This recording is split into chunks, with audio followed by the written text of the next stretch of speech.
আসসালামু আলাইকুম, কি অবস্থা সবার? বাচ্চা কাচ্চা সবাই দ্রুত জয়েন হয়ে যাও। একটু ভিডিওটা একটু শেয়ার করে দিতে পারো, তোমাদের জাস্ট রিকোয়েস্টের কারণেই হচ্ছে লাইভ ক্লাসটা আজকে বাইরে না, ঠিক আছে? তো সবাই একটু, যেহেতু হচ্ছে কি জানি বলে, বাইরে নিচ্ছি তোমাদের জন্য, তো এখান থেকে যদি তুমি বেনিফিটেড হও, ঠিক আছে, এর জন্য তোমার ফ্রেন্ডটাও যেন এটা সম্পর্কে একটু জানে, বা অনেকেই হয়তো বা এটা সম্পর্কে জানার কারণে হয়তো বা কিছুটা হইলেও ক্লাসটা থেকে যদি একটা কোশ্চেন বা দুইটা কোশ্চেন আসে সেটার কারণে বেনিফিটেড হইতে পারে। সো একটু সবাই হচ্ছে শেয়ার করে দাও, একটু কি জানি বলে নেকি নেক আমল কামাই করো। আর ভয় পাওয়ার কিছু নেই, আমার দেখে ভয় পাওয়ার কিছু নেই, ক্লাসটা আমি নিব না, ক্লাসটা তোমার তানভীর ভাইয়াই নিবে, ঠিক আছে? সো হচ্ছে জাস্ট আমি স্টার্টিংটা করে দিতে যাচ্ছি, যেহেতু আজকে আমাদের হচ্ছে প্রথম ক্লাস জাভিস্টার 6.0, সেকেন্ড টাইম জার্নি শুরু করতেছি আমরা। তো জার্নি আসলে একদিনের না, অনেক লং টার্ম একটা জার্নি আমাদের। এই জার্নিতে আসলে অনেক চড়াই উতরাই থাকবে, বাট আমরা আমাদের জায়গা থেকে স্টেবল থাকার চেষ্টা করব, বা থাকবো ইনশাআল্লাহ।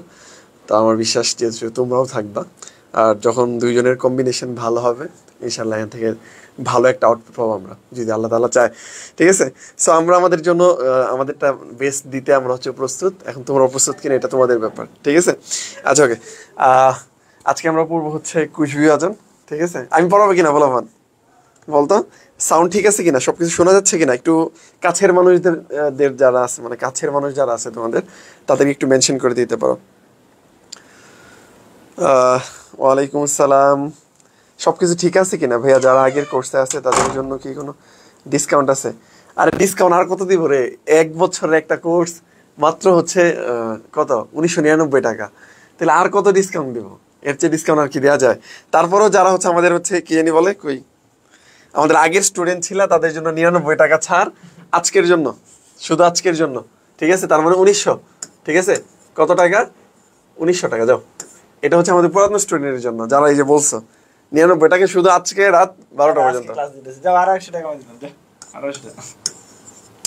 আজকের জন্য তোর ভাই এরকম করে, শুধু আজকে রাত 12টা পর্যন্ত, জাস্ট আমাদের পুরাতন স্টুডেন্ট। আবারও বলতেছি, আমাদের পুরাতন স্টুডেন্ট যারা, তারা। জি, এক্সাম কবে হতে পারে ভাইয়া? মেডিকেলের পর হবে, আর যেহেতু ক্লাস মাসই শুরু হয়নি, কিছু হয় নাই, সো টাইম লাগবে আর কি একটু। হ্যাঁ, সবকিছু ঠিকঠাক আছে। সবাইকে শেয়ার করছি, শেয়ার করে একটু ডানটা লেখো। হ্যাঁ, ডান লিখতে বলছি, জান টান আবার এগুলা লিখিস না, ডান লেখ। তো তানভীর ভাই হচ্ছে এত অল্প বলা মানে কখনো সন্তুষ্ট হয় না, তো তানভীর ভাই আপনার কনফিডেন্স লেভেল অন্য রকমের, ঠিক আছে? হ্যাঁ, ক্লিয়ার ভাইয়া, ওকে। আমি রিপ্লাই চেষ্টা করছি, ভালো লাগবে, সহজ সহজ চ্যাপ্টার ভালো লাগবে, মনে হবে যে নতুন কিছু জানলাম। আচ্ছা, হয়েছে ভাই। কাল ভর্তি হবো না, কাল ভর্তি না, আজকে রাত পর্যন্তই, আর ছাড়তে পারবো না।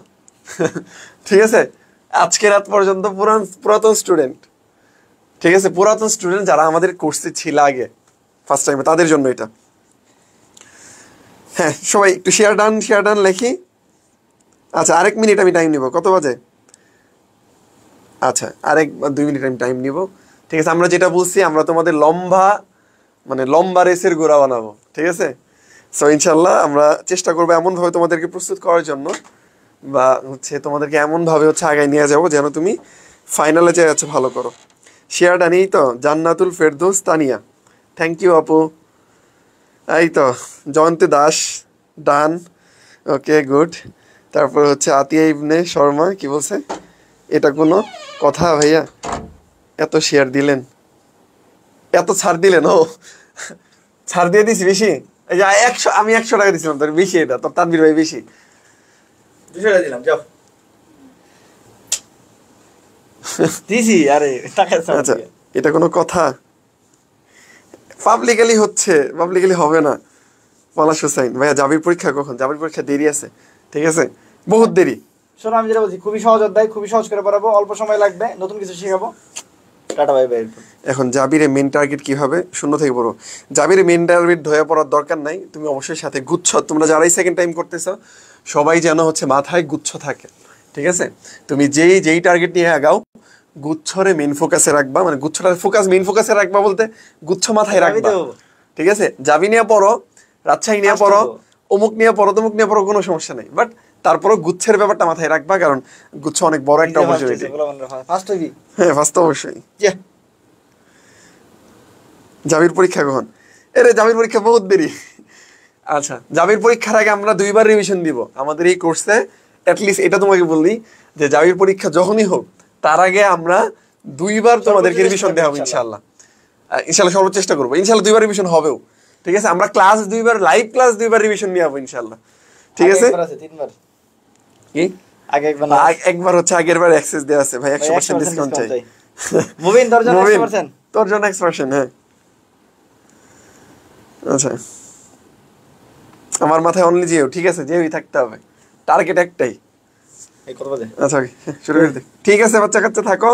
তো তানভীর ভাইয়ের ক্লাস যদি বোরিং লাগে তাহলে আমরা জানাই, আমি চলে আসবো। ও পারে ক্লাস নিতে, শুধু অনেকদিন ধরে ক্লাস নেই না। এগুলা কি করে আসো? আরে আমার হচ্ছে চুল টুল দাড়ি দড়ি চুল বেঁকে গেছে, দুই একটা সাদা সবই বেঁকে গেছে। এদিক দিয়ে সামনে চুল গেছে গা। তাও তো বিয়ে শাদী করাস না। বিয়েটা করো আর পরে কিন্তু বউ পাবা না। তাও তো বিয়ে শাদী করাস না। আরে রে, ঠিক আছে।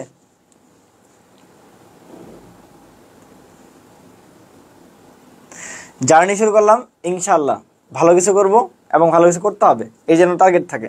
একটাই টার্গেট, আমাকে পারতেই হবে, আমাকে পারতেই হবে, আমাকে পারতেই হবে। ঠিক আছে, যে কোনো উপায়, যে কোনো ভাবে, যে কোনো উপায়। আমাদের ফ্রি মেডিকেল আসবে ইনশাআল্লাহ। ঠিক আছে, তানভীর ভাইয়ের উপর ডিপেন্ড করতেছে ও কতটা অ্যাক্টিভ। ও যদি 100% অ্যাক্টিভ থাকে তাহলে এবার মেডিকেল কোর্স একদম কামাই দিবে। আমার ডিউটি আছে তো বলবেন। দেখো আসো শুরু করি। কুচবিহার, আমি আবারও বলতেছি, এর চ্যাপ্টার কিন্তু খুব সহজ। ঠিক আছে, চ্যাপ্টার কিন্তু খুব সহজ। ঠিক আছে, খুবই সহজ একটা অধ্যায়, কিন্তু ঝামেলা হলো কি, এটা আমরা পড়তে চাই না। মনে হয় যে এইখানে মানে পড়তে ইচ্ছে করে না। ঠিক আছে, পড়তে ইচ্ছে করে না, এটা আমাদের কমন কমপ্লেন। হ্যাঁ, মানে ভাল লাগে না, না মানে এর সহজ এটা অধ্যায়। ঠিক আছে, তাও আমি যেই ব্যাপারটা বলছি যে সেকেন্ড টাইমে যে সবচেয়ে বেশি ঝামেলাটা হয়, সেকেন্ড টাইমে আমাদের মনে হয় আমরা তো সব পারি, সব তো পারি, সব তো জানি। ঠিক আছে, এই পড়ে আর কি হবে, এই জিনিসটা তুমি খালি চেঞ্জ করবা। তোমাদের একটাই কাজ, আমরা পড়ানো না, তোমাদের সেকেন্ড টাইম শেখাবো কিভাবে তোমাদেরকে লেগে থাকতে হয়, এটা সেই কাজটাই করবো, আর কিছু লাগবে না। যে সেকেন্ড টাইম হলো জানার চেয়ে বেশি হলো ধরে রাখার ব্যাপারটা, জানার চেয়ে ধরে রাখার ব্যাপারটা, এটা ইম্পর্টেন্ট। সো সবাইকে একটাই পরামর্শ থাকবে, ধরে রাখার ব্যাপারটা যেন সবার থাকে। যেমন এই অধ্যায় পড়াইতেছি, অনেকের কাছে মনে হতে পারে এই অধ্যায় এত পড়ছি, এই অধ্যায় এত বেশি জানি, এর কি দেখবো বা এর কি আর পড়াবে। এই জিনিসটাকে চেঞ্জ করা, এই মেন্টালিটিটা চেঞ্জ করা, যে হ্যাঁ দেখি এখান থেকে আমি নতুন কিছু কি জানতে পারি কিনা। ওকে, আচ্ছা ঠিক আছে, চলো তাহলে আমরা একটু দেখি কি কি আছে। দেখো, নর্মালি একটা জীবের কোষ বিভাজন একটা অত্যাবশ্যকীয় এবং কি মানে মৌলিক একটা প্রক্রিয়া, যেখানে জীবের দুইটা বৃদ্ধি ঘটে, একটা দৈহিক বৃদ্ধি আর একটা বংশবৃদ্ধি। যেমন আমি তুমি বড় হচ্ছি, তাহলে আমরা যে বড় হচ্ছে এটা দৈহিক বৃদ্ধি। আবার আমি যদি বিয়ে করি, আমার সন্তান যদি হয়, তাহলে আমার হলো বংশবৃদ্ধি ঘটবে। এই দুইভাবে আমাদের কোষটা বিভাজন হয়। এখন যার কাছ থেকে বিভাজন হচ্ছে, কার কাছ থেকে আমরা আসছি? আমরা মায়ের কাছ থেকে আসছি। এই জন্য যার কাছ থেকে আসি আমরা, তাকে বলা হয় মাতৃকোষ বা হলো মাদার সেল। আর যে হয় সন্তান, সে হয় হলো কি, হয় পুত্র নইলে কন্যা, যদি আমাদের ক্ষেত্রে হয়। কিন্তু এই উদ্ভিদের ক্ষেত্রে কোনো পুত্র হয় না, শুধুমাত্র কন্যাই হয়। এই জন্য এদেরকে বলা হয় ডটার সেল বা অপত্য কোষ। তাহলে যে কোষটা থেকে এই অপত্য কোষ সৃষ্টি হয় তাকে বলা হয় মাদার সেল বা মাতৃকোষ, যে তৈরি হয় তাকে বলা হয় অপত্য কোষ বা ডটার সেল। এগুলো আমরা সবই জানি। এরপর চলে আসো, কে এটা আবিষ্কার করছে? খুবই খুবই খুবই ইম্পর্টেন্ট, ওয়াল্টার ফ্লেমিং। নামটা একদম মুখস্থ, ঠোঁটস্থ, কণ্ঠস্থ, আরো কিছু করে রাখবা। এটাই আসবে পরীক্ষায়। বলতে পারো এটা এত সহজ একটা জিনিসের আসবে? হ্যাঁ, এটাই আসবে, সহজ জিনিসই পরীক্ষায় আসে। আবারও ব্যাপারটা হলো, তোমার কি মনে হয় খুব কঠিন প্রশ্ন পরীক্ষায় হলো মেডিকেল আসছিল, খুব কঠিন জাহাঙ্গীরনগর আসছিল, খুব কঠিন কৃষিতে আসছিল, খুব কঠিন গুচ্ছা আসছিল? না, কোনো জায়গায় কঠিন আসে না, সব জায়গায় ম্যাক্সিমাম প্রশ্ন সহজ আছে। আমরা সহজ প্রশ্ন পারি না বিদায় আমাদের চান্স পাই না।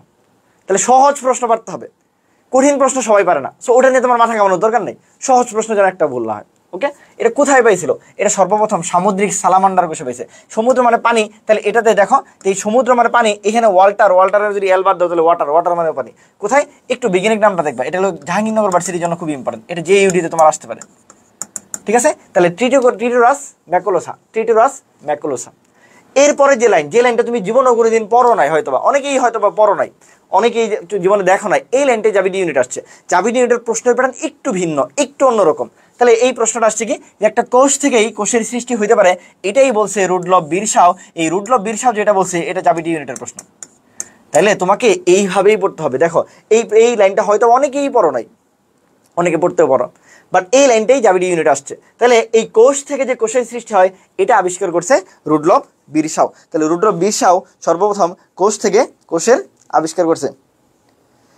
ঠিক আছে, বুঝতে পারছি? তাহলে কোষ থেকে কোষের সৃষ্টি করছে এটা কে বলছে? রুডলফ বিরসাও। আর ওয়াল্টার ফ্লেমিং কি করছে? সামুদ্রিক সালামান্ডার, যেটাকে বলছি ট্রিটোরাস ম্যাকুলোসা, এই জায়গায় আমার কোষ বিভাজনটা লক্ষ্য করেন। এর ভিতরে কোষ বিভাজন 3 প্রকার ছোট বলতে পড়ছি আমরা। অ্যামাইটোসিস, যেটা হলো প্রত্যক্ষ, প্রত্যক্ষ মানে ইংরেজিতে কি বলতে পারি? ডিরেক্ট। ঠিক আছে, আচ্ছা। তারপর মাইটোসিস মানে হলো সমীকরণিক, সমীকরণকে কি বলতে পারি আমরা একটু পরে দেখবো? ইকুয়েশনাল। মায়োসিস মানে হ্রাসমূলক, এটাকে বলতে পারি রিডাকশনাল। আমরা একটু পরে এগুলো সব দেখবো। অ্যামাইটোসিস মানে কি তাহলে? বা ডিরেক্ট সেল ডিভিশন। ডিরেক্ট মানে কি? বাংলায় বললে প্রত্যক্ষ। মানে এখানে কি ভাই সব মুখস্থ করবো না, তো খালি একটা কথা মনে রাখবা যে আমরা জানি একটা কোষ কি হতে পারে? 2টা কোষ হতে পারে। এখন এটাই যদি কোনো জটিল মাধ্যমিক পর্যায় ছাড়া এমনি এমনি ভাগ হয়ে যায় তখন তাকে বলি আমরা অ্যামাইটোসিস। তাহলে তুমি জাস্ট একটা ক্লিক মনে রাখবা, এই ক্লিকটা কি? এইটুকু। কোনো জটিল মাধ্যমিক পর্যায় ছাড়াই জাস্ট এই কথা যদি পাও তাহলে বুঝবা হলো অ্যামাইটোসিস। অ্যামাইটোসিস এটা কোথায় ঘটে? এটা প্রোক্যারিওটিক সেলগুলোতে ঘটে। এই যে মিলাই পড়বা। আমরা ফার্স্ট অধ্যায়ে পড়ে আসছি prokaryotic sell, eukaryotic sell. Pro মানে কি? আদি। আদি মানে এখানে নিউক্লিয়াস থাকে না, কোনো অঙ্গাণু থাকে না, একটা মাত্র অঙ্গাণু থাকে, নাম কি? রাইবোজোম। রাইবোজোম যেহেতু 2 জায়গায় থাকে এই জন্য রাইবোজোমকে বলা হয় সর্বজনীন অঙ্গাণু। ইউনিভার্সাল এয়ার কি বলা হয়? আমাদের অর্গানেলি বলা হয়। কেন? কারণ রাইবোজোম আদিকোষেও থাকে, রাইবোজোম প্রকৃতি কোষেও থাকে। এই যে আদিকোষ প্রকৃতি কোষ, এটা প্রায়ই তোমাদের হলো কি ভুল হয়। দেখো আমরা বলি আদিকোষ, আর এটা কি আছে? প্রকৃত কোষ। ঠিক আছে, আমরা বলছি আদিকোষে কিছুই থাকে না, প্রকৃত কোষে সব থাকে। এই আদিকোষে কি আমার মেইনলি কেন আদিকোষ? কারণ নিউক্লিয়াসটা থাকে না, নিউক্লিয়াস নাই, এখানে নিউক্লিয়াসটা থাকে। এর মধ্যে আদিকোষে কোনো অঙ্গাণু থাকে না, শুধুমাত্র পৃথিবীতে একটা অঙ্গাণু আদিকোষে থাকে, এই অঙ্গাণুটার নাম হলো রাইবোজোম। আর এখানে কি থাকে? এখানে সব অঙ্গাণু থাকে, প্লাস মানে সব অঙ্গাণু তো থাকেই, মানে রাইবোজোমও থাকে। তাহলে রাইবোজোম যেহেতু 2 জায়গায় থাকে এই জন্য রাইবোজোমকে বলা হয় সর্বজনীন অঙ্গাণু। সর্বজনীন অঙ্গাণু। এখন রাইবোজোমের কি আছে? 2টা সাবটাইপ আছে। তাহলে আদিকোষ মানে কম দামি, তাহলে ভাই ওর কাছে থাকে কম দামিটা, এই জন্য এখানে থাকে হলো 70S। এস মানে কি? বিজ্ঞানী ব্যাটবার্গ করে আসছে, কারণ বিজ্ঞানী ব্যাটবার্গের বানায় না কি আছে? একটা এস আছে, এই ব্যাটবার্গ। ঠিক আছে, তুমি আবিষ্কার করলে তোমার নাম হইতো। তাহলে এখানে কত থাকে? এখানে ভাই রাইবোজোম থাকে হলো 80 আছে। এগুলো একটু জাস্ট মিলা মাথায় মনে রাখা। এই আদিকোষ বলছি, এইখানে যে বিভাজনটা হয় সেটার নামই হলো হয় অ্যামাইটোসিস। তাহলে এই যে আমরা অ্যামাইটোসিস পড়তেছি, এটা কার বিভাজন? এটা একটা আদিকোষের বিভাজন। আর প্রকৃত কোষে কি হয়? আমাদের 2টাই হয় ভাই, মাইটোসিসও হয়, মায়োসিসও হয়।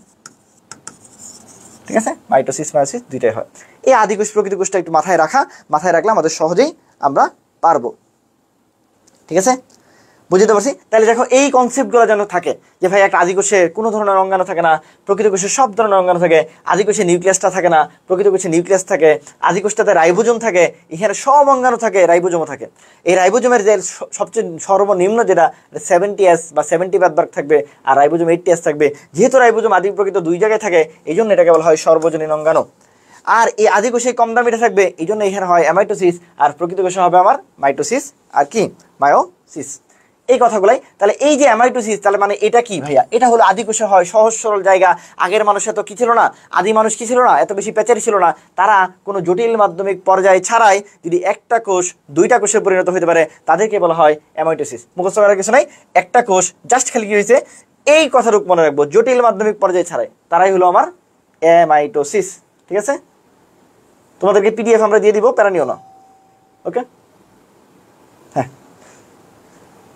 তারপর চলে আসো, এই অ্যামাইটোসিস গুলা কোথায় কোথায় ঘটে এটা প্রায়ই তোমাদের পরীক্ষা আসবে। যেমন আমরা বলি কি আমি সব বাকি সব জিরো।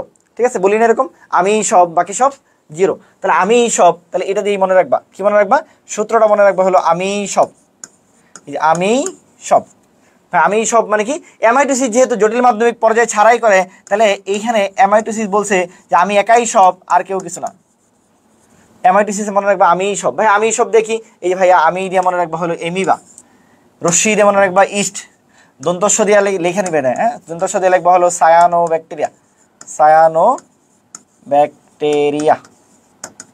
ঠিক আছে, আর ব দিয়ে কি মনে রাখবো? ব দিয়ে হলো ব্যাকটেরিয়া। তাহলে এই 4টা জায়গায় শুধুমাত্র আমাদের কি হয়?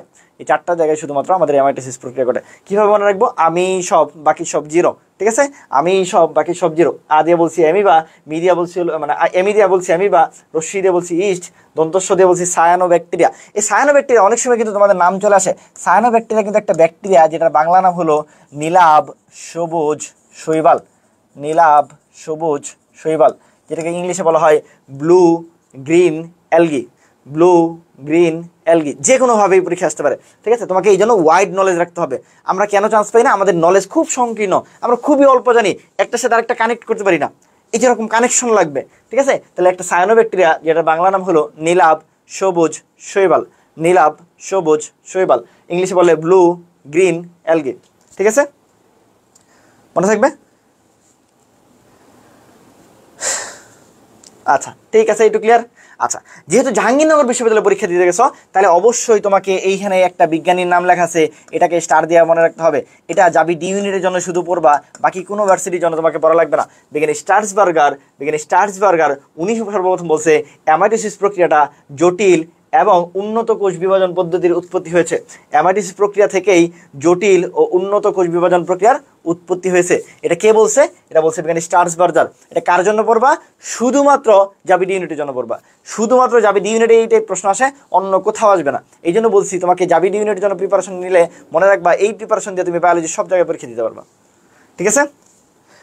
ওকে, তাহলে কি বলছি? এটা যাবি ডি ইউনিটের জন্য শুধুমাত্র লিখে রাখবা তুমি পাশে, যাবি ডি ইউনিট। কি বলছি? বিজ্ঞানী স্টার্সবার্গার উনি কি করছে? একটা জিনিস স্টার্ট করে দিছে। উনি কি স্টার্ট করছে? উনি বলছে এই যে অ্যামাইটোসিস, এই তো সর্বনিম্ন, এরপরে তো মাইটোসিস মায়োসিস আসবে। তাহলে উনি বলছে এই অ্যামাইটোসিস থেকেই সকল জটিল এবং উন্নত কোষ বিভাজন পদ্ধতির সৃষ্টি হয়েছে। উনি একটা এটা ধারণা দিয়েছে। তারপর মাইটোসিসকে বলা হয় হলো সমীকরণিক কোষ বিভাজন। ইংলিশে যদি বলি এটাকে বলা হয় equational cell division. Equational cell division কি হয়? এনে দুইটা জিনিস থাকে, একটা নিউক্লিয়াস, একটা কি সাইটোপ্লাজম। ছোটবেলাতে পড়ছি আমরা সাইটোপ্লাজমের যে বিভাজন, এটা তো দন্তস্ব দিয়ে শুরু হয়েছে, এটা হলো সাইটোকাইনেসিস। এখন নিউক্লিয়াসের যে বিভাজন, তোমাদের অনেকের মনে প্রশ্ন আসে যে ভাই এটার নাম কেন নিউক্লিওকাইনেসিস হলো না? ঠিক আছে, নিউক্লিয়াসের ইংলিশ নাম হলো ক্যারিয়ন। নিউক্লিয়াসের ইংলিশ নাম কি ভাই? নিউক্লিয়াসের ইংলিশ নাম হলো আসছে ক্যারিয়ন থেকে। তাহলে যেহেতু ক্যারিয়ন থেকে আসছে, এই জন্য এটাকে বলা হয় ক্যারিওকাইনেসিস। কাইনেসিস মানে ভাজন বা বিভাজন, আর হলো সাইটো মানে সাইটোপ্লাজম, এই জন্য নাম সাইটোকাইনেসিস। আর নিউক্লিয়াস মানে ক্যারিয়ন, এই জন্য ওটার নাম ক্যারিওকাইনেসিস। অনেকের মনে প্রশ্ন আসে ভাই কেন এটার নাম ক্যারিওকাইনেসিস হলো? এই যে ক্যারিও, যেটা ক্যারিও, এই ক্যারিও মানেই নিউক্লিয়াস। ক্যারিও মানে কি? ক্যারিও মানেই নিউক্লিয়াস। শব্দগুলোকে ভেঙে ভেঙে সুন্দর করে পড়বো আমরা, হ্যাঁ? এটাই হলো ক্যারিওকাইনেসিস। ওকে, এখন তোমাদের আমি একটা সবাইকে প্রশ্ন করি, এখানে বলছো সাইটোপ্লাজমের যে বিভাজন এটাকে বলছি সাইটোকাইনেসিস। তুমি আমাকে বলো সাইটোপ্লাজমের যে মিলন এটার নাম কি? দেখি সবাই কমেন্ট করবা। সাইটোপ্লাজমের মিলন, সাইটোপ্লাজমের মিলনকে কি বলা হয়? এটা 11 নম্বর অধ্যায়ের প্রশ্ন, এটা 11তম অধ্যায়ের প্রশ্ন। দেখি কে পারো। সাইটোপ্লাজমের যে মিলন তাকে কি বলা হয়? ঠিক আছে, সাইটোপ্লাজমের যে মিলন তাকে কি বলা হয় বলো? সাইটোপ্লাজমের যে মিলন তাকে কি বলা হয়? সাইটোপ্লাজমের যে মিলন কি বলছো? স্টার্সবার্গার আর স্টার্সবুর্গার দুইজনের নাম। এগুলো সব একই নাম। স্টার্সবার্গার কিন্তু আলাদা জিনিস না। এই তুমি কি ভাবছো যে স্টার্সবার্গার আর স্টার্সবার্গার, এই যে স্টার্স, দেখো এই যে বার্গার, এই যে বার্গার, এই যে বার্গার আর এই বার্জার, কোনো ডিফারেন্স আছে? তুমি বললা বার্জার, আরেকজন বললো বার্গার। ব্যক্তি একজনই, ব্যক্তি দুইজন না কিন্তু। স্টার্সবার্গার একজন ব্যক্তি, ওরা আলাদা করার কিছু নাই, উনি একজন ব্যক্তি। তাহলে সাইটোপ্লাজমের মিলনের নাম কি? ঠিক আছে, হ্যাঁ, ভেরি গুড ভেরি গুড, এই তো সবাই পারে দেখি। ঠিক আছে, তাহলে সাইটোপ্লাজমের মিলনকে বলা হয় সাইব্রিড। খুব ইম্পর্টেন্ট, হ্যাঁ? সাইটোপ্লাজমের মিলনকে বলা হয় সাইব্রিড। এখন এই যে নিউক্লিয়াস আর ক্রোমোজোম দুইজনে যদি একবার বিভাজিত হয় তখন তাকে বলি আমরা মাইটোসিস। আর এই মাইটোসিস আমাদের দুইটা অপত্য কোষের সৃষ্টি হয়। এটা কে আবিষ্কার করেছিল সর্বপ্রথম? এটা বিজ্ঞানী স্লাইখার, নামটা মনে রাখবা। স্লাইখার সর্বপ্রথম এই জিনিসটার নাম দিয়েছিল ক্যারিওকাইনেসিস। স্লাইখার সর্বপ্রথম এই জিনিসটার নাম দিয়েছে ক্যারিওকাইনেসিস। আর ওই যে আমরা ওয়াল্টার ফ্লেমিং পড়ে আসলাম একটু আগে, এই ওয়াল্টার ফ্লেমিং এটাকে বলছিল মাইটোসিস। তোমাকে তাহলে একটা জিনিস ক্লিয়ার করি, মনে রাখবা যে এখানে বলছি ওয়াল্টার ফ্লেমিং সর্বপ্রথম কোষ বিভাজন লক্ষ্য করছে। উনি যে কোষ বিভাজনটা লক্ষ্য করেছিলেন ওই কোষ বিভাজনটা আসলে মাইটোসিস ছিল। আবার উনি যে কোষ বিভাজনটা আবিষ্কার করছিল ওই কোষ বিভাজনটা মাইটোসিস ছিল। আবারও আমি বলছি যে এটার আবিষ্কারককে ওয়াল্টার ফ্লেমিং। ঠিক আছে, ওয়াল্টার ফ্লেমিং আসলে যেটা আবিষ্কার করছিলেন ওইটা আসলে মাইটোসিস ছিল। তাহলে ওয়াল্টার ফ্লেমিং কি করছেন? কোষ বিভাজন আবিষ্কার করছেন। কোন কোষ বিভাজন? মাইটোসিস। তাহলে মাইটোসিসের আবিষ্কারক আর কোষ বিভাজনের আবিষ্কারক সেম। ঠিক একইভাবে যেমন আমরা বলছি যে কোষের আবিষ্কার করছে রবার্ট হুক। আসলে রবার্ট হুক যেটা আবিষ্কার করছিলেন সেটা কোষ ছিল না, সেটা কোষ প্রাচীরই ছিল। এই জন্য কোষ এবং কোষ প্রাচীর দুইটারই হলো কি আবিষ্কারককে? আমাদের রবার্ট হুক। তাহলে আসলে রবার্ট হুক কোষ আবিষ্কার করে নাই, কোষ প্রাচীরই আবিষ্কার করছিলেন। ঠিক একইভাবে এখানে আমার ওয়াল্টার ফ্লেমিং উনি আসলে কি কোষ বিভাজন আবিষ্কার করছিলেন, কিন্তু যে কোষ বিভাজনটা আবিষ্কার করছিলেন সেটা আসলে মাইটোসিস ছিল। সেটা কি ছিল? মাইটোসিস ছিল। তাহলে আসলে ওয়াল্টার ফ্লেমিং যদি বলে তাহলে দুইভাবে মনে রাখবা, একটা হলো মাইটোসিস আবিষ্কার করছে, অথবা মনে রাখতে পারো কোষ বিভাজন আবিষ্কার করছে। পরীক্ষায় যেটা আসবে সেটা দেখাবা। তাহলে ভাই স্লাইখার কি করছেন?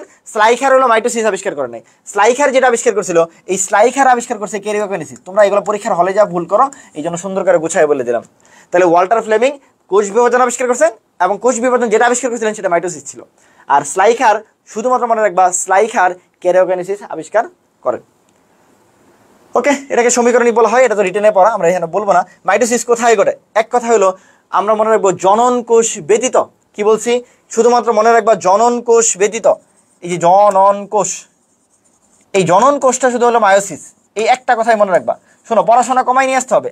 শুধু জনন কোষ যদি আসে তাহলে মায়োসিস, এর বাইরে যা আছে সব মাইটোসিস। শেষ, মুখস্থ করার কিছু নাই। আবারও বলছি, আমি পড়াশোনা করাই একদম স্পেসিফিক।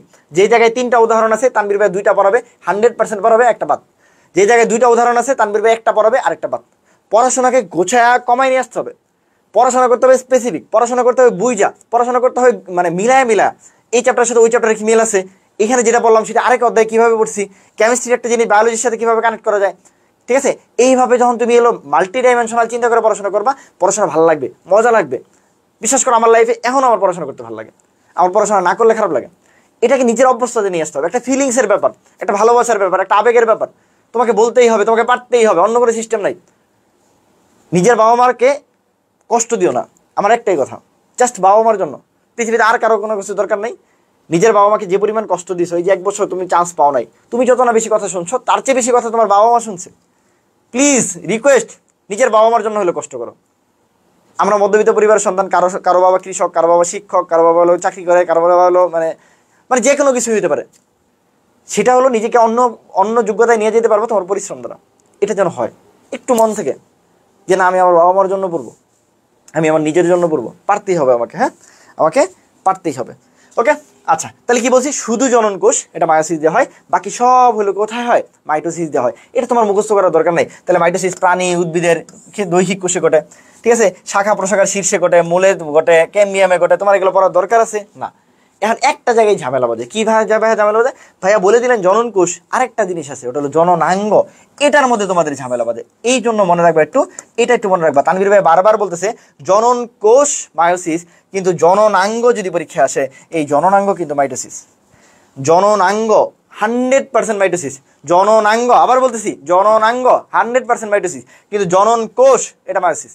জনন কোষ মায়োসিস, জননাঙ্গ সৃষ্টি মাইটোসিস, জননাঙ্গ সৃষ্টি মাইটোসিস, জনন কোষ মায়োসিস।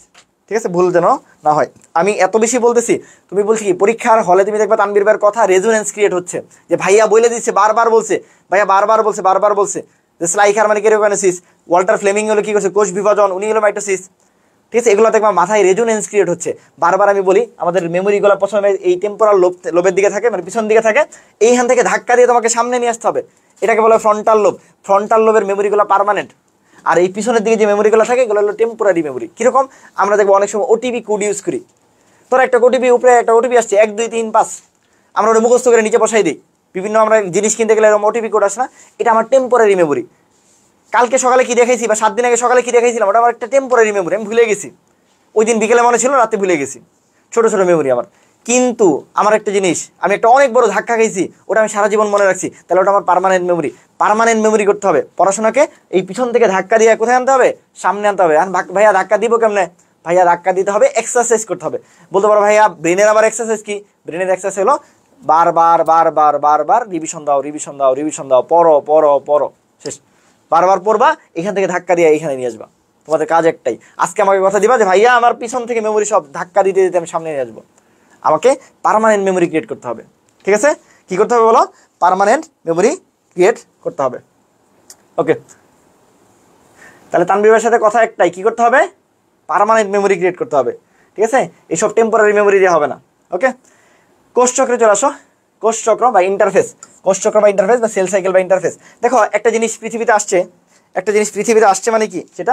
একটা জিনিস পৃথিবীতে আসছে মানে সেটা কি হবে? একটা জিনিস সৃষ্টি হবে। আমি তুমি সৃষ্টি হয়েছি, এরপর আমি তুমি বৃদ্ধি পাচ্ছি, এরপর আমি তুমি বিয়ে শাদী করে বাচ্চা কাচ্চা হবে। তাহলে পৃথিবীতে সব কাজ এইভাবে হয়। তুমি আমি বাচ্চা ছিলাম, মানে তোমার আমার সৃষ্টি হয়েছে, তুমি আমি সৃষ্টির পরে আমরা বড় হয়েছি, যেমন আমি বড় হয়েছি বা তুমি আমরা বড় হচ্ছি, ঠিক আছে? তাহলে আমার সৃষ্টি হয়েছে, পরে বৃদ্ধি হয়েছে, পরে বিভাজন হয়েছে, জীবনের সাথে মিলাই মিলাই পড়বা। প্রথম সৃষ্টি, পরে বৃদ্ধি, পরে বিভাজন, এই যে চক্র, এটাকে বলা হয় কোষ চক্র বা সেল সাইকেল।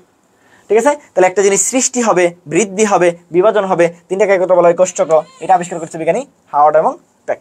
উনি বলছে একজন প্রাপ্তবয়স্ক মানুষের ক্ষেত্রে, এটা একটু চার ধরে বসো, প্রাপ্তবয়স্ক মানুষের ক্ষেত্রে 100 ট্রিলিয়ন বা আমরা বলতে পারি 10⁻14 কি থাকে কোষ থাকতে পারে।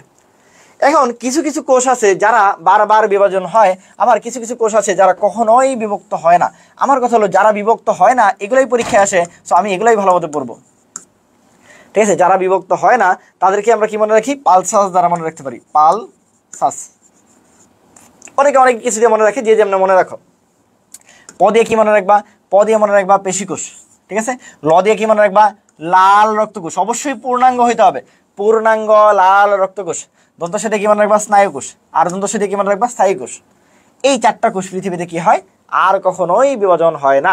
তাহলে এই 4টা কোষ আমাদের বিভাজন হয় না, এই 4টা কোষকে আমরা একদম মুখস্থ, ঠোঁটস্থ, কণ্ঠস্থ করে রাখবো যে এরা বিভাজন হয় না। তাহলে এর বাইরে যারা আছে সবাই বিভাজন হয়, তাহলে বাকিগুলো পড়ার দরকার নেই। তাহলে বিভাজন হয় না কারা? অনলি 4 জন। বিভাজন হয় না কারা? 4 জন। তারা এই জন্য এরাকে বলা হয় পার্মানেন্ট সেল বা হলো কি স্থায়ী টিস্যু। ঠিক আছে? এই কারা কারা? একটা হলো কি পেশিকোষ। ল দিয়ে বলছি পূর্ণাঙ্গ হইতে হবে। এই জায়গায় তোমাকে কি দিতে পারে? অপূর্ণাঙ্গ দিতে পারে। অপূর্ণাঙ্গ দিলে দাগানো যাবে না, অপূর্ণাঙ্গ দিলে দাগানো যাবে না। পূর্ণাঙ্গ লাল রক্তকোষ হইতে হবে। ঠিক আছে? স্নায়ুকোষ হইতে হবে, স্থায়ী কোষ সমূহ হইতে হবে। ঠিক আছে? ক্লিয়ার? পারবা ইনশাল্লাহ, চেষ্টা করলেই সম্ভব, চেষ্টা করলে সব সম্ভব ইনশাল্লাহ। ঠিক আছে? এই তারপর এই সহজ একটা জিনিস আমরা বলবো, ইন্টারফেস বা প্রস্তুতি পর্যায়ের সময় এই যে সেল সাইকেলটা একটু দেখবো। এখানে অনেকগুলো আমি কথা বলবো, হয়তো তোমরা অনেক কিছু শুনছো, বাট একটু নতুন কিছু জানবা ইনশাল্লাহ। দেখো, আমাদের জীবনের প্রস্তুতি সবসময় বেশি। ধরো তুমি আমি প্রস্তুতি নিচ্ছি, ধরো তোমাদের সাইকেলটা যদি বলি, ধরো তোমরা ইন্টারমিডিয়েট এইচএসসি লাইফটাই তোমাকে বলি। ধরো এইচএসসি লাইফ তোমরা অলরেডি 3 বছর প্রিপারেশন নিছো। বলতে পারো ভাইয়া 3 বছর কেমনি নিলাম? ধরো 2 বছরের মতো ইন্টারমিডিয়েট ছিল, প্রায় 1 বছরের মতো এই সেকেন্ড টাইম সবগুলো পরীক্ষা দিছো। তার মানে তুমি এইচএসসিতে প্রায় 3 বছরের মতো পরীক্ষা দিছো, না 3 বছরের মতো পড়াশোনা করছো। তার মানে তোমার প্রস্তুতি 3 বছর, 3 বছর মানে 365 দিন, এতগুলা দিনের আবার 24 ঘন্টা করে হিসাব করো কত ঘন্টা হয়েছে। আচ্ছা গেল, অনেক অনেক ঘন্টা হয়েছে। এর মধ্যে তুমি এটা প্রস্তুতি নিছো, এরপর তুমি বিভাজন করতে গেছো। বিভাজন কতটুকু করছো?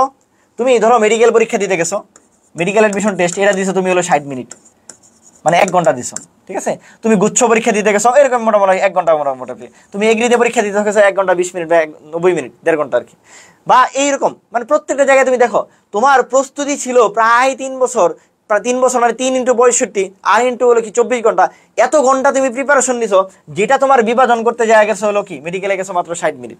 তাহলে জীবনটা এমনই, আমাদের জীবনের অধিকাংশ সময় যে আমাদের প্রস্তুতিতে, আর কিছু সময়, অল্প কিছু সময় আমরা বিভাজন করতে পারি। পৃথিবীর প্রত্যেকটা জায়গায় এই সেম নিয়ম। ধরো তোমার আম্মু কি হয়েছে, তোমাদের পাশে মেহমান আসছে, সকাল দেখবে 8টা থেকে আন্টি রান্না করা শুরু করছে, সারাদিন দুপুর 3টা পর্যন্ত রান্না করছে। এই যে এতক্ষণ ধরে রান্না করছে, এরপরে ধরো 10 জন মিলে খাইতে বসছো, আধা ঘন্টার মধ্যে খাওয়া সব শেষ। তাহলে এই যে প্রস্তুতি, এত লম্বা করে প্রস্তুতি, এটার বিভাজন কিন্তু খুবই অল্প সময়।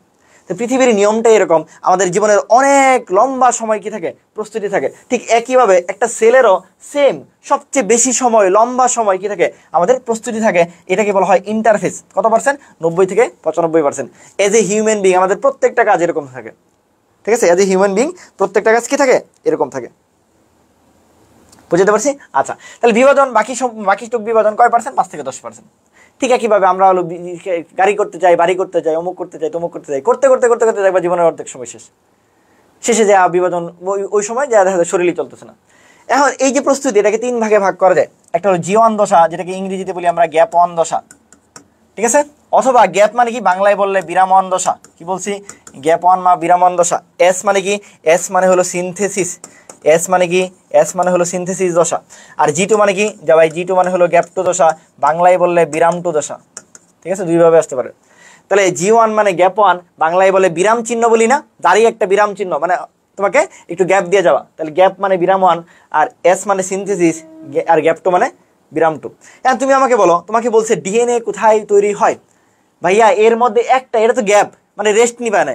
আচ্ছা, এটা মানে সিনথেসিস, তৈরি করা। ওর নামেই বলছে ও সিনথেসিস। তোমার কি দুইবার চিন্তা করার দরকার আছে? তোমার জীবনে সবচেয়ে গুরুত্বপূর্ণ জিনিসকে অবশ্যই ডিএনএ। তোমার আমার জীবনের সবচেয়ে গুরুত্বপূর্ণ জিনিস হলো ডিএনএ। তাহলে ভাই যার নামে সিনথেসিস আছে তার কাছেই তো সবচেয়ে গুরুত্বপূর্ণটা দিব। তাহলে ভাইয়া সিনথেসিস দশায় জীবনের সবচেয়ে গুরুত্বপূর্ণ জিনিস যেটা ডিএনএ প্রতিলিপন সেটা দিবা। তাহলে পরীক্ষায় বারবার আসে, তোমরা এটা ভুল করো, দরকার আছে ভুল করার, নামটা বুঝলেই তো হলো ভাই। এস মানে সিনথেসিস, সিনথেসিস মানে তৈরি করা, জীবনের সবচেয়ে গুরুত্বপূর্ণ জিনিসটা এখানে তৈরি হবে, সেটা হলো ডিএনএ প্রতিলিপন। সেটা কি? ডিএনএ প্রতিলিপন। ক্লিয়ার? বাকি হলো দুইটা দশা।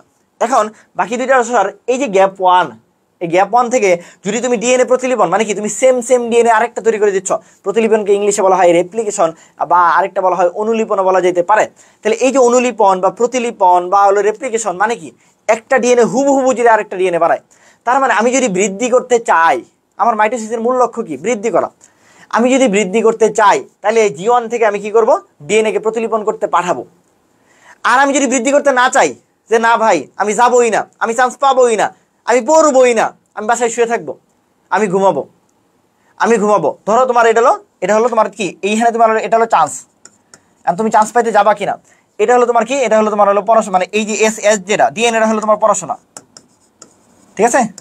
এখন তোমার কথা হলো কি, তুমি যে ভাই আমার হলো জি1 হলো ঘুম মনে করো, তা আমি ঘুমাবোই, আমি পড়বই না, তুমি পড়াশোনা করতেই যেতেছো না, তার মানে কি তুমি জীবনে কোনোদিন চান্স পাবা? জীবনেও পাবা না। ঠিক একইভাবে কেউ যদি কোনোদিন, ঠিক আছে, এই ডিএনএতে না যায় তাহলে সে কোনোদিন বিভাজন করতে পারবে না। কেউ যদি পড়াশোনা না করে সে কোনোদিন চান্স পাবে না। Open challenge. কেউ যদি পড়াশোনা না করে, তার জীবনে সবচেয়ে গুরুত্বপূর্ণ জিনিস পড়াশোনা, এটা যদি সে না করে সে কোনোদিন চান্স পাবে না। ঠিক একইভাবে একটা কোষ সাইকেলে ডিএনএ হলো সবচেয়ে গুরুত্বপূর্ণ জিনিস, এটা যদি সে না তৈরি করে তাহলে সে কোনোদিন কি করবে না? বিভাজন করতে পারবে না। এই জন্য একটা প্রশ্ন কমনলি চলে আসে, কি আছে, যে ভাইয়া কেউ যদি আজীবন আর বিভাজন না করে, তাহলে তারা সব সময় জি1 ফেজে থাকবে। কি বলছে বলো? আজীবন, ঠিক আছে, এই দশায় থাকবে। এই দশায় আজীবন, এই দশায় কারা থাকে? যারা আর বিভাজন করবে না,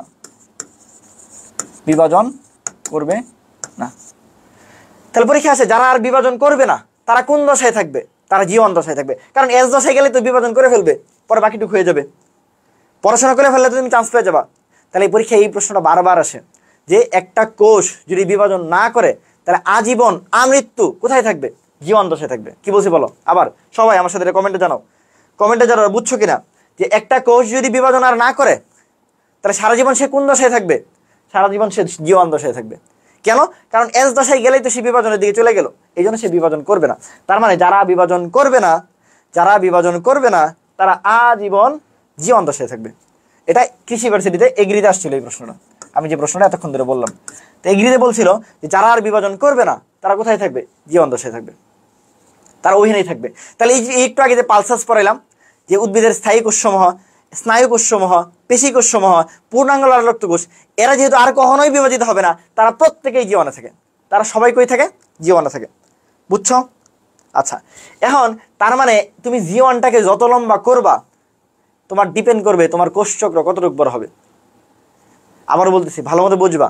একটা হলো বলছি যারা আর বিভাজন করবে না তারা এনেই থাকবে, ঠিক আছে। আবার কিছু কিছু কোষ আছে যে প্রথমে মনে করে যে না বিভাজন করবো না, মানে বিয়ে শাদী করবো না, মানে এরকম মনে হয়েছে। পরে দেখা যায় ঠেলতে অনেক দিন পরে যা মনে হয়েছে না দেখি সামনে যায়, দেখি পড়াশোনা করে দেখি কি হয়। তাহলে একটা জি1 কতটুকু বড় হবে তার উপরে এই পুরা কোষচক্র ডিপেন্ড করে। আবার একটা জি1 কতটুকু বড় হবে তার উপরে এই কোষচক্রটা ডিপেন্ড করে। তাহলে পরীক্ষা আসে যে একটা সেল সাইকেল বা একটা কোষচক্র বড় হবে না ছোট হবে, এটা কার উপরে ডিপেন্ড করে? এটা নির্ভর করে জি1 এর উপরে। জি1 যদি ধরো কথার কথা এই যে এই পর্যন্ত চলে আসে, ঠিক আছে, তাহলে মনে রাখবা এই কোষচক্র আরো একটু বড় হবে। জি1 যদি মনে করো যে এইখানে চলে আসে, তার মনে করবা যে এটা আরো বেশি বড় হবে। তাহলে একটা কোষচক্র বড় কি ছোট হবে সব ডিপেন্ড করে কার উপরে? জি1 এর উপরে। তাহলে জি1 এর দুইটা কথা মনে রাখতে হবে। একটা হলো যে জি1 যারা আর বিভাজন হবে না তারা জি1 এ থাকবে। সেকেন্ড কথা হলো লেখা রাখবা, এটা বইয়ে একদম স্টার দিয়ে লেখা রাখবা যে যারা একটা কোষচক্র কতটুকু বড় হবে, কতটুকু ছোট হবে, কোষচক্র কতটুকু দীর্ঘ হবে, কতটুকু ছোট হবে, এইটা সব কিছু ডিপেন্ড করে জি1 এর উপরে। শেষ, জি1 নিয়ে দুইটা কথা বলছি, এটা মনে রাখবা, ঠিক আছে? ঠিক আছে, আচ্ছা শেষ। তারপর আসলে কি এস দশা, নামে আছে এস, তার মানে ডিএনএ সিনথেসিস। শেষ, জি2 দশা। এই জি2 দশার পরে মানুষ বিয়েটা করবার যায়, মানে বিভাজন মানে মনে করো বিয়ে। জি2 দশার পরে মানুষ বিয়েটা করতে যায়। ভাই জি2 দশার পরে যে বিয়েটা করবা গেলা, মানুষ ম্যাচিউর না হলে বিয়ে দিতে চায় না। তাহলে ভাইয়া এইখানে একটা ফ্যাক্টর থাকে, ওটার নাম হলো এমপিএফ, মানে তুমি বিয়ে করবার যাবার চাও, এর আগে তুমি ম্যাচিউর না হলে তোমার বিয়ে দিবে না কেউ, বড় না হলে তোমার বিয়ে দিবে না কেউ। তাহলে ভাই এখানে একটা ফ্যাক্টর থাকে যার নাম এমপিএফ, মানে কি ম্যাচুরেশন প্রমোশন ফ্যাক্টর বা maturation promoting factor, maturation promoting factor. তার মানে এই G2 দশায় একটা ফ্যাক্টর তৈরি হয়, যার মানে ম্যাচুরিটি আসছে, তাকে বিয়ে দিতে পারবা, সে বিভাজন করতে পারবে, বা সে এতটাই পরিপক্ক হয়েছে সে বিভাজনটা করতে পারবে, সে চান্সটা পাবে। তাহলে এখানে একটা ফ্যাক্টর তৈরি হয়, তার নাম হলো কি ম্যাচুরেশন প্রমোটিং ফ্যাক্টর। আর G1 দশাটা কি শুরু করতেছে প্রথম একটা মানুষের যখন জিনিস আসে, ফিলিংসটা তখন কি হয়, দুই ভাবে আসে। একটা হলো ভিতর থেকে একটা ফিলিংস আসে, আরেকটা হলো বাইরে থেকে একটা মোটিভেশন আসে। কিরকম? তোমাকে ধরো আমি আজকে বলছি যে ভাইয়া তুমি প্লিজ পড়াশোনা করো, যে তোমার আব্বু আম্মুর জন্য হলে পড়াশোনা করো। এই যে আমি বাইরে থেকে তোমাকে বলতেছি, এটা হলো বাহ্যিক একটা উদ্দীপনা, কিন্তু তোমার নিজে থেকে আঘাত লাগছে যে আমার ওই বন্ধুরা চান্স পেয়ে গেছে, আমি পাবো না, আমাকে ব্যর্থ হবে। এই যে তোমার ভিতরে একটা আঘাত লাগছে, এটাকে বলা হয় অভ্যন্তরীণ উদ্দীপনা। তাহলে উদ্দীপনা পৃথিবীতে দুই ধরনের থাকে, একটা হলো বাহ্যিক উদ্দীপনা, একটা হলো অভ্যন্তরীণ উদ্দীপনা। তাহলে এটা যেহেতু তাহলে প্রথম এইখানে কি হয়, আমাদের এই উদ্দীপনাগুলো তৈরি হয়ে থাকে। ঠিক আছে, হ্যাঁ ঠিক আছে, ওকে। তাহলে আসো দেখো আমরা হলো একটু এইটা মোটামুটি বললাম। এখন আসো সময়গুলা পরীক্ষা আসে। সময়গুলো আমি কেমনে মনে রাখি? সময়গুলো G2 দিয়ে শুরু করবা। দেখো G2 থেকে 10, 20, তারপরে G1 30, 40, আর এই S এর 50। সময়গুলো আবার G2 থেকে শুরু করবা। সময়গুলো 10, 20, 30, 40, 50। সবচেয়ে বেশি সময় কই? এস ফেজে। কেন? এখানে ডিএনএ তৈরি হয়। জীবনের সবচেয়ে গুরুত্বপূর্ণ কাজ কি? ডিএনএ। সবচেয়ে গুরুত্বপূর্ণ কাজ কি? পড়াশোনা করা। তাহলে সবচেয়ে বেশি সময় কই দিব? পড়াশোনায়। তাহলে এই জন্য এস ফেজ বা ডিএনএ ফেজ এই জায়গায় সবচেয়ে বেশি সময় লাগে 50%। আবারও এস ফেজ সবচেয়ে বেশি সময় লাগে 50%। সময় কেমন মনে রাখবো? G2 মানে কি? এই যে 10, 20 মানে 1, 2, এই যে 10, 20, 30, 40, 50 এভাবে মনে রাখবো। G2, G1, S। 10, 20, 30, 40, 50। 10, 20, 30, 40, 50। ওকে, ঠিক আছে, মোটামুটি যতটুকু বলছি এতটুকু হয়ে যাবে ইনশাল্লাহ। তাহলে দেখো বলছে হলো দুইটি ভাগে ভাগ করা যায়, একটা এম ফেজ যেটাকে বলি মাইটোসিস, আর মাঝখানে যে ফেজ তার নাম হলো ইন্টারফেজ। কেন? আমরা বলি যেমন ছোটবেলা আমরা পড়ছি উপরে এসএসসি ছিল, নিচে ভার্সিটি ছিল। এই এসএসসি আর ভার্সিটির মাঝখানে এইচএসসি, এই জন্য এইচএসসির অপর নাম কিন্তু ইন্টারমিডিয়েট। এইচএসসির অপর নাম কি? ইন্টার। তাহলে ইন্টার মানে কোনো কিছুর মাঝামাঝি। তাহলে ইন্টারফেস মানে কি? একটা বিভাজন, এই যে ইন্টারফেস, আবার আরেকটা বিভাজন, দুইটা বিভাজনের মাঝখানে পড়লে তার নাম ইন্টারফেস।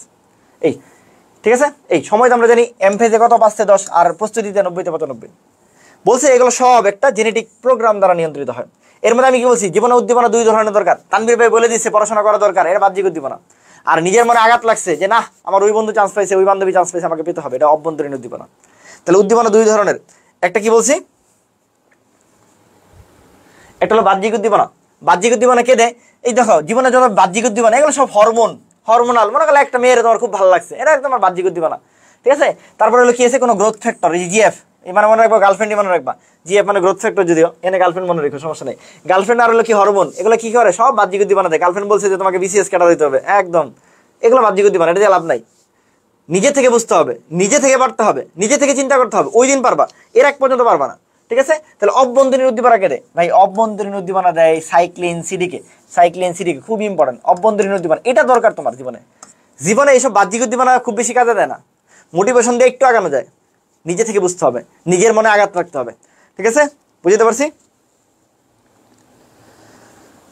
বুঝিয়েছো কিনা? তাহলে কি বলছি? বাহ্যিক উদ্দীপনা দেয় এই দুইজন, অভ্যন্তরীণ উদ্দীপনা দেয় সাইক্লিন সিডিকে। তারপর পরীক্ষা চলে আসো, মাঝে মাঝে একটা চলে আসে যে বনমেরো। মানে কি? অস্থি মানে বাংলায় বলে লাল অস্থি মজ্জা। এই লাল অস্থি মজ্জা থেকে আমাদের কি হয়? ঠিক আছে, আমাদের লোহিত রক্তকণিকাগুলো তৈরি হয় কি একটা প্রোটিন দ্বারা, নাম কি? ইরিথ্রোপয়েটিন। এটা কই থেকে তৈরি হয়? এটা প্রায় পরীক্ষা আসে। কিডনি থেকে তৈরি হয়। ইনফিনিটি স্টার দিবা। কিডনি থেকে কি হয়? আমাদের এই ইরিথ্রোপয়েটিনটা তৈরি হয়। ঠিক আছে। এই ইন্টারফেস এগুলো লাগবে না, এগুলো মোটামুটি দেখো। G1 দশা আমি অলরেডি বলে ফেলছি, G1 দশা মানে গ্যাপ 1 দশা। ঠিক আছে। তাহলে তোমার প্রথম উদ্দীপনা কই থেকে আসবে? অভ্যন্তরীণ থেকে আসবে। এই জন্য এখানে একটা কি তৈরি হয়? সাইক্লিন নামক একটা প্রোটিন তৈরি হয়, যেটা সিডিকে তৈরি করে। সিডিকে মানে কি? সাইক্লিন ডিপেন্ডেন্ট কাইনেস তৈরি করে। ঠিক আছে, সাইক্লিন ডিপেন্ডেন্ট কাইনেস তৈরি করে। ওকে, ক্লিয়ার? আচ্ছা, আরেকটু যেটা বলতেছিলাম যে কোষটা আর বিভাজিত হবে না, ঠিক আছে, তা আমৃত্যু এই G1 ফেজে থাকবে, এটি তোমাকে একটু আগে বলতেছিলাম। আর আরেকটা কি বলছে তানভীর ভাইয়া? যে একটা কোষ চক্র কতটুকু দীর্ঘ বা ছোট হবে, দীর্ঘ হবে এটা ডিপেন্ড করে কার উপরে, G1 এর উপরে। ঠিক আছে, একটা কোষচক্র কতটুকু দীর্ঘ হবে এটা ডিপেন্ড করে কার উপরে, এটা ডিপেন্ড করে হলো আমার G1 এর উপরে। ওকে, সময় তো আমরা বলে ফেলছি 30-40, এগুলো লাগবে না। এস দশা মানেই সিনথেসিস মানেই তৈরি করা। কি তৈরি করা? একটাই ভাইয়া, কি তৈরি করা? ডিএনএ তৈরি করা। একটাই, কি তৈরি করা? ডিএনএ তৈরি করা। তাহলে এখানে সবচেয়ে বেশি সময়, তাহলে 50 ভাগ, সবচেয়ে সময় কত? 50 ভাগ। G2-তে আসো, G2 হলো কি? G2 হলো আমার গ্যাপ 2 দশা। এই গ্যাপ 2 দশা আমি তানভীর ভাই কি বলছে, এখানে তোমার মেইন কাজ হলো বিয়ে যে করবার যাবা তোমাকে ম্যাচিউর হইতে হবে, এই জন্য একটা ফ্যাক্টর লাগে, নাম হলো MPF, maturation promoting factor. Maturation promoting factor, সময় লাগে 10 থেকে 20। ঠিক আছে, আর এখানে আরেকটু মনে রাখতে পারো যে এটার কাজ হলো মাইক্রোটিউবিউলস তৈরি করা। যদি মনে রাখতে চাও মনে রাখতে পারো, না মনে রাখলেও সমস্যা নেই। ঠিক আছে, কোষচক্রের নিয়ন্ত্রকের মধ্যে কিছু সাইক্লিন আছে, এগুলো তো বেশি দরকার নাই, খালি একটু রিডিং দিয়ে রেখো। ঠিক আছে,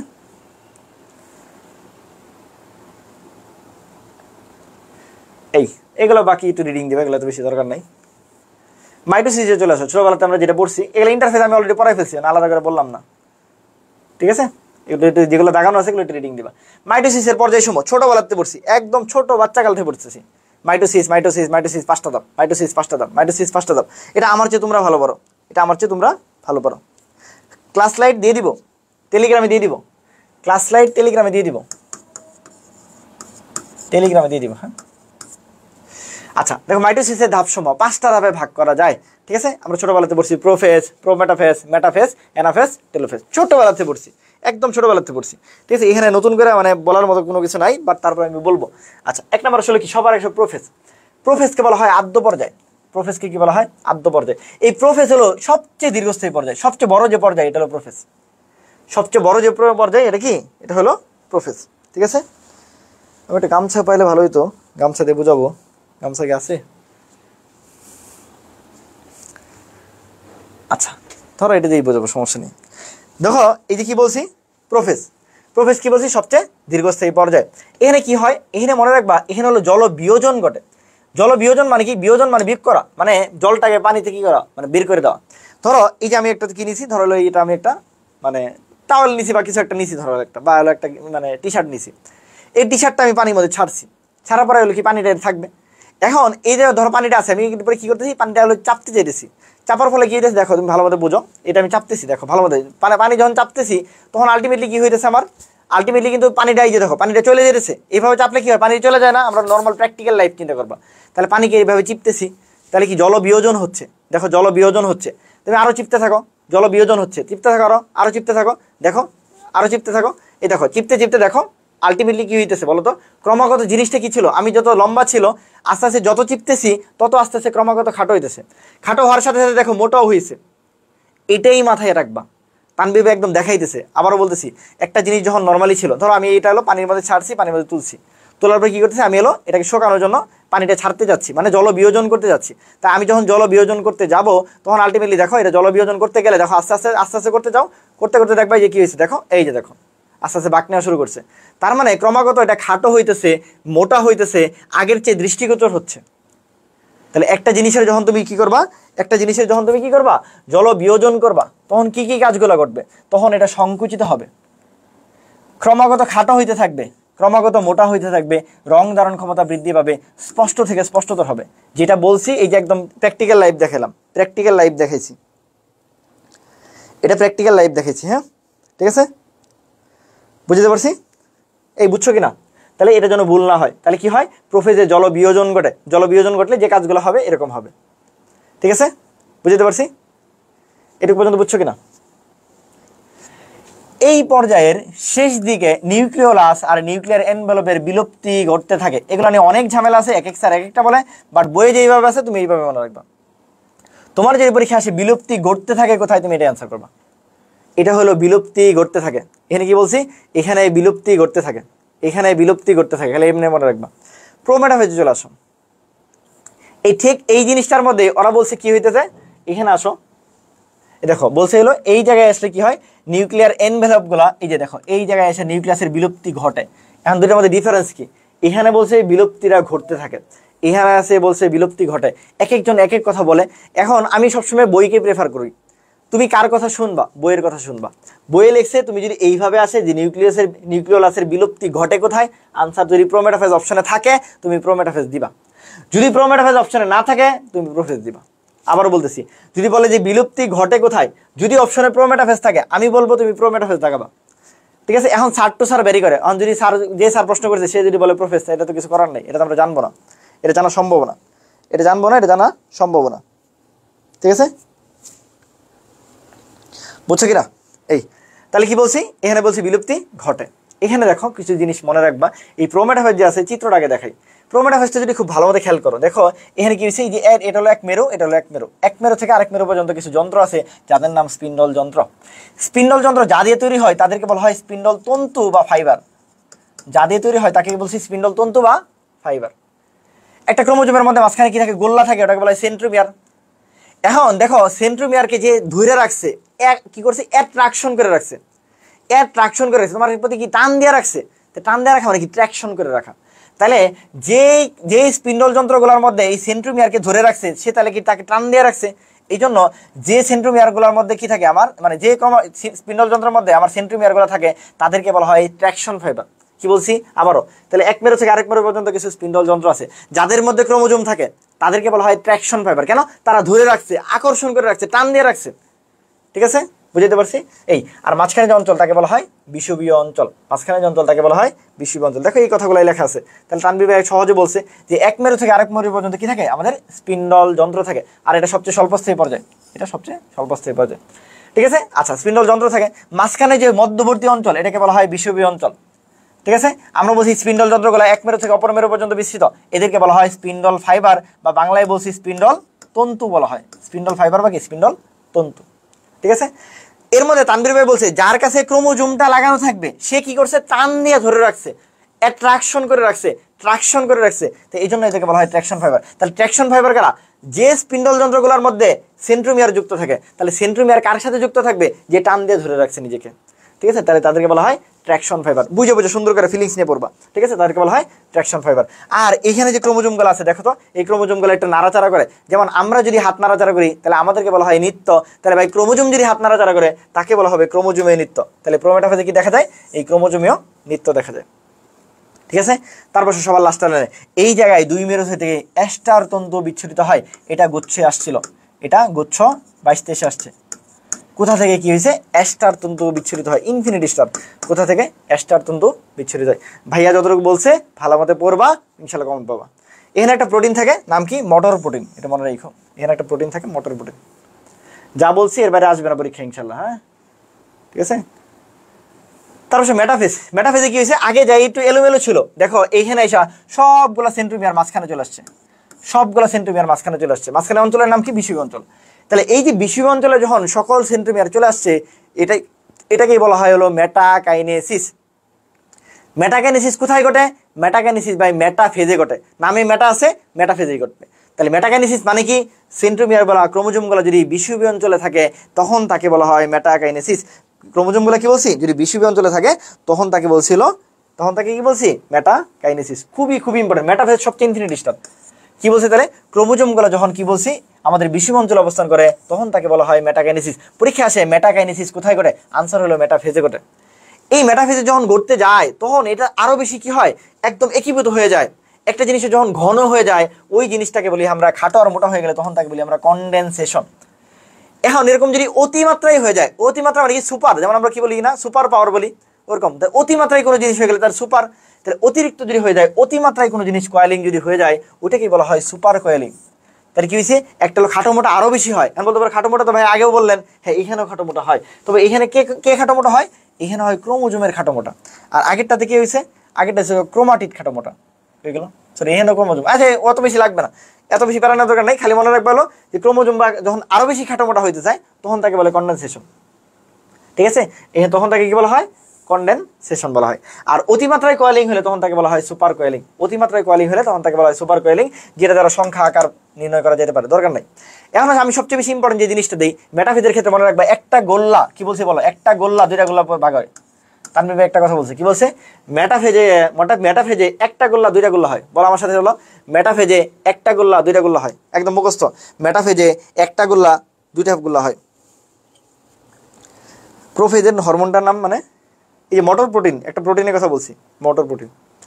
দেখো কি বলছি, একটা গোল্লা দুইটা গোল্লা হয়, এটা পরীক্ষায় অনেকবার আসছে, মেডিকেল থেকে শুরু করে সব জায়গায় আসে। একটা গোল্লা দুইটা গোল্লা হয় মানে কি ভাইয়া, একটা গোল্লা মানে হলো একটা সেন্ট্রোমিয়ার, দুইটা গোল্লা মানে দুইটা সেন্ট্রোমিয়ার তৈরি করে। এটা খুবই ইম্পর্টেন্ট।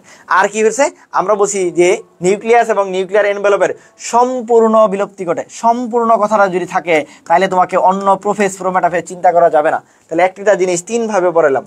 প্রথমটাতে বলছি হলো বিলুপ্তি ঘটতে থাকে, পরেরটাই বলছি বিলুপ্তি ঘটে, আর মেটাফেজে আসছে বলছি যে সম্পূর্ণ কথায়। মনে রাখবা সবচেয়ে বেশি ইম্পর্টেন্ট কথা হলো, যদি সম্পূর্ণ কথা থাকে তাহলে মেটাফেজ, অন্য কিছু চিন্তা করার দরকার নাই। এটা পৃথিবীর যেই প্রশ্ন করুক যে সম্পূর্ণ বিলুপ্তির কথা বলছে, তুমি অবশ্যই মেটাফেজ দেখাবা। সম্পূর্ণ কথা থাকলেই মেটাফেজ। সম্পূর্ণ বিলুপ্তি কোথায় ঘটে? মেটাফেজে ঘটে। ঠিক আছে, সম্পূর্ণ বিলুপ্তি মেটাফেজে ঘটে।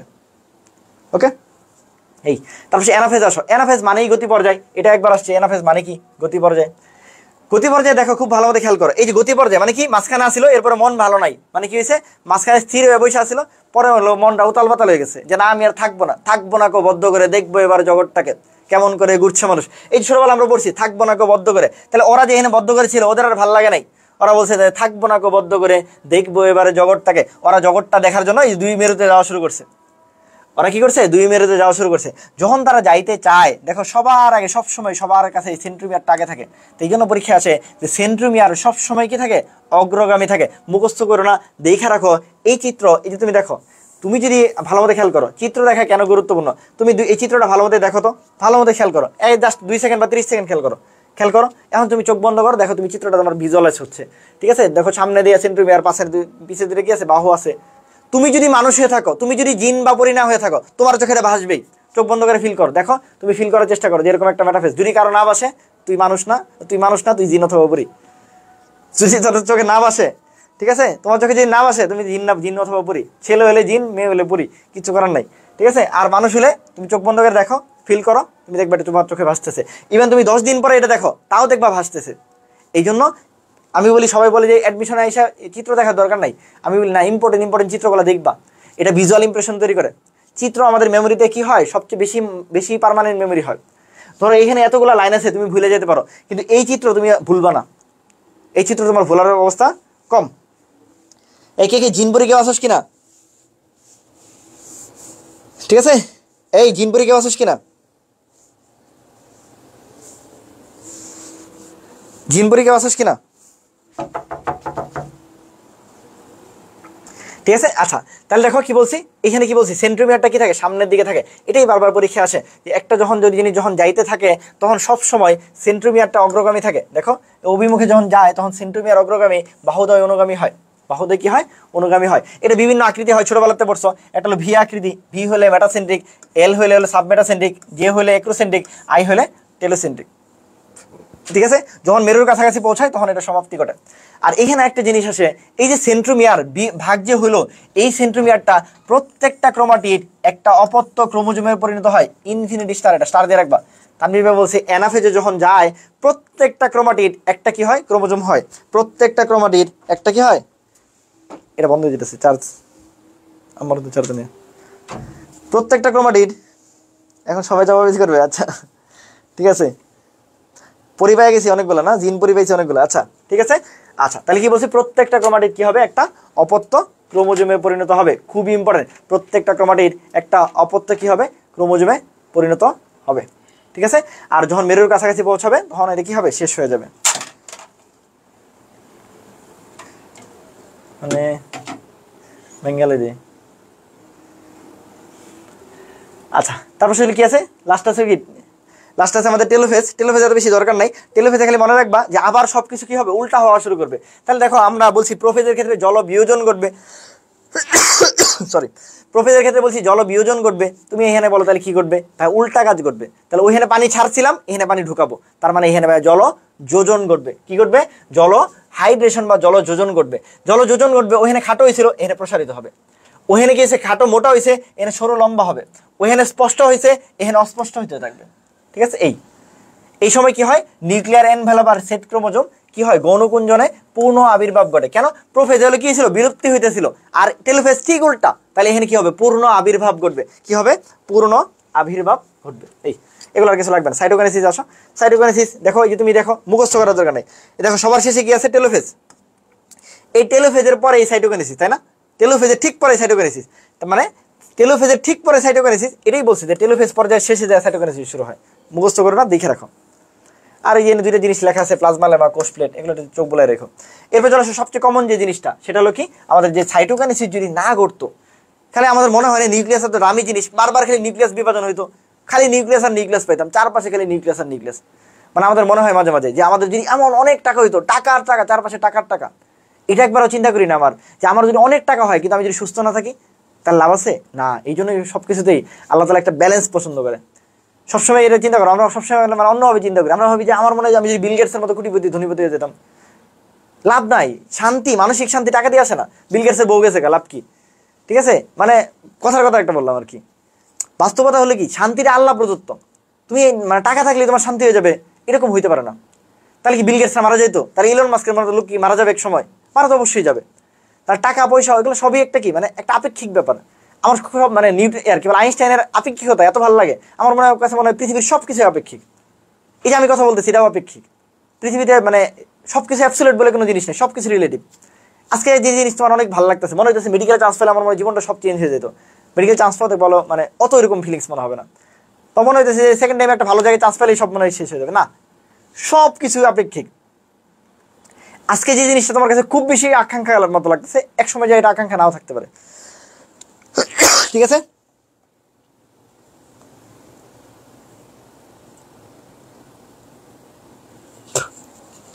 আচ্ছা দেখো, তাহলে এরকম সাইটোকাইনেসিস যদি না হয়, যদি কেরোকাইনেসিস চলতে থাকে, তাহলে মনে হইতেছে অনেকগুলো নিউক্লিয়াস সৃষ্টি হবে, সুন্দর জিনিস হবে। না, এরকম কিছু না। এটাকে বলা হয় মুক্ত নিউক্লিয়ার বিভাজন, তাই ইংলিশে বলা হয় ফ্রি নিউক্লিয়ার ডিভিশন। যেমন কি আছে, ডাবের পানি, ডাবের পানি, ঠিক আছে, ডাবের পানি। এরকম যদি বারবার নিউক্লিয়াস হইতে থাকে, তখন অনেকগুলা নিউক্লিয়াস তৈরি হয়।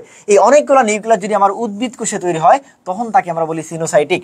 যদি উদ্ভিদ কোষে তৈরি হয়, তখন তাকে বলি সিনোসাইটিক। যদি প্রাণী কোষে তৈরি হয়, তখন তাকে বলি আমরা প্লাজমোডিয়াম। যদি উদ্ভিদ কোষে তৈরি হয়, তখন তাকে বলি সিনোসাইট। যদি প্রাণী কোষে তৈরি হয়, তখন তাকে বলি আমরা কি বলছি, তখন তাকে বলছি আমরা প্লাজমোডিয়াম। এই যে সিনোসাইটিক উদ্ভিদ, এই সিনোসাইটিক উদ্ভিদ আছে তোমাদের পুরা, এটা ফার্স্ট মানে প্রথম অধ্যায় কোষের গঠনে আছে, কোষ বিভাজন আছে, শৈবাল ছত্রাক আছে। একবারে মনে রাখবা, কি মনে রাখবা? আমি মনে রাখি পিবি ইকুয়াল টু এসবি, এই চারটা দিয়ে মনে রাখবো। পি দিয়ে কি? পি দিয়ে হলো পেনিসিলিয়াম। পি দিয়ে কি? পি দিয়ে হলো পেনিসিলিয়াম। ভি দিয়ে কি? ভি দিয়ে হলো ভাউচেরিয়া, ভাউচেরিয়া, ঠিক আছে। পরের এস দিয়ে কি? এস দিয়ে হলো স্পেরোক্লিয়া, স্পেরোক্লিয়া। আর বি দিয়ে কি? বি দিয়ে হলো বট্রিডিয়াম, বট্রিডিয়াম। এই যে তুমি যদি এইভাবে এই চারটা পড়ে ফেলো, এই চারটা যদি পড়ে ফেলো, তোমাকে আর কোথাও কোনো জায়গায় সিনোসাইটিক পড়ার দরকার নেই। এটা শৈবাল ছত্রাকে যাবা, আবার দেখবা লেখা আছে। এটা প্রথম অধ্যায়ে যাবা, আবার লেখা আছে।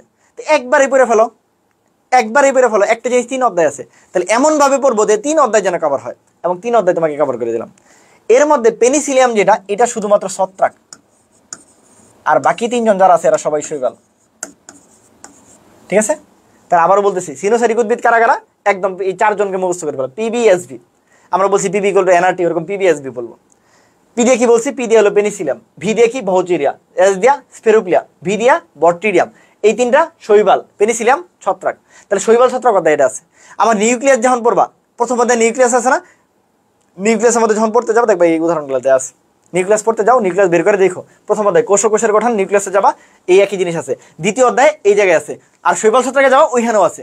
তাহলে একটা টপিক যদি বইয়ের 3 জায়গায় থাকে, তার মানে অনেক ইম্পর্টেন্ট, এই জন্য ভালো মতো পড়বা। এগুলো পার্থক্য একটু দেখে নিও।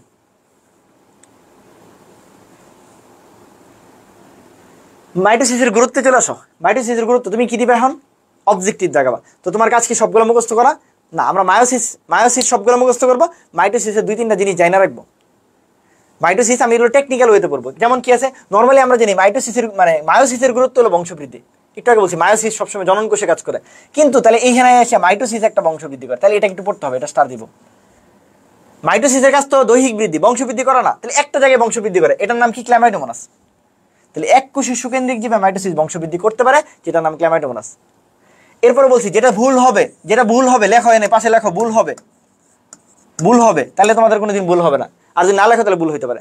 ভুল হবে লিখে রাখো। কেন? কারণ আমরা মনে করি যে জনন কোষ এটা কার সৃষ্টি ছিল, মানে জনন কোষ সৃষ্টি কার কাজ? মায়োসিসের কাজ। কিন্তু যদি বলে সংখ্যা বৃদ্ধি, তখন কিন্তু এটা মাইটোসিসের কাজ, কারণ সংখ্যা বৃদ্ধি কার কাজ? মাইটোসিসের কাজ। আবার যদি বলে জননাঙ্গ সৃষ্টি, তাহলেও কার কাজ? মাইটোসিসের কাজ। জননাঙ্গ সৃষ্টি মাইটোসিসের কাজ, জনন কোষের সংখ্যা বৃদ্ধি মাইটোসিসের কাজ। পাশে এখানে স্টার দিয়ে লেখা রাখো যে জনন কোষ সৃষ্টি, তাহলে ভুল হবে না, জনন কোষ সৃষ্টি এইভাবে গুছায় পড়তে হবে, এটা লিখবা মায়োসিস। তুমি যখন একসাথে এরকম লেখা রাখবা পরীক্ষার হলে তোমার দুইবার চিন্তা করতে হবে না, তুমি দেখবা জনন কোষ সৃষ্টি মায়োসিস, জননাঙ্গ সৃষ্টি মাইটোসিস, জনন কোষের সংখ্যা বৃদ্ধি কি মাইটোসিস। তাহলে শুধুমাত্র জনন কোষ সৃষ্টি হলেই মায়োসিস, বাকি সব মাইটোসিস, বাকি সব কি মাইটোসিস।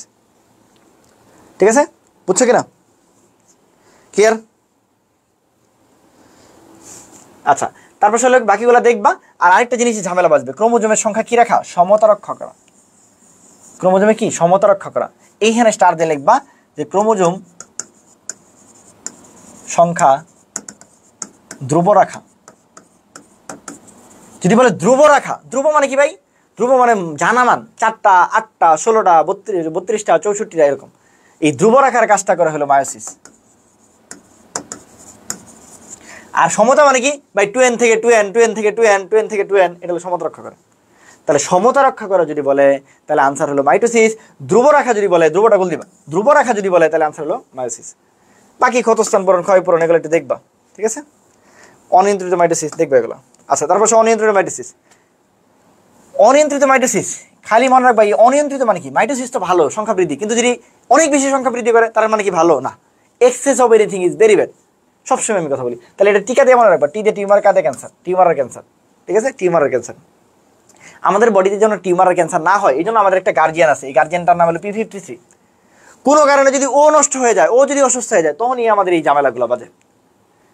এই তখনই কি হয়? তাহলে আমাদের বলা হয় গার্জিয়ান অফ জিনোম। লেখা রাখো এটা, P53 কে বলা হয় গার্জিয়ান অফ জিনোম। কি বলছি? গার্জিয়ান। আমাদের বলে না, আমি তোমার ধরলো কি তোমার আব্বা তোমার গার্জিয়ান, তাহলে এটাকে বলা হয় গার্জিয়ান অফ জিনোম। তাহলে গার্জিয়ান অফ জিনোম কাকে বলা হয়? গার্জিয়ান অফ জিনোম কাকে বলা হয়? P53 কে বলা হয়। এই P53 কে বলা হয় গার্জিয়ান অফ জিনোম, ভুল যেন না হয়। তাহলে এ কি করে? আমাদের সেল সাইকেলে সব কিছু নিয়ন্ত্রণ করে, কে কোথায় যাবে, কে কি করবে না করবে সব নিয়ন্ত্রণ করেছে। ওরে যদি অসুস্থ হয়ে যায়, ও যদি ডিফেক্টিভ হয়ে যায়, তখনই ঝামেলাটা বাজে, তখনই কি হয়? ঝামেলাটা বাজে। ঠিক আছে, বুঝতে পারছি কিনা? ক্লিয়ার? এই বুঝছো কিনা?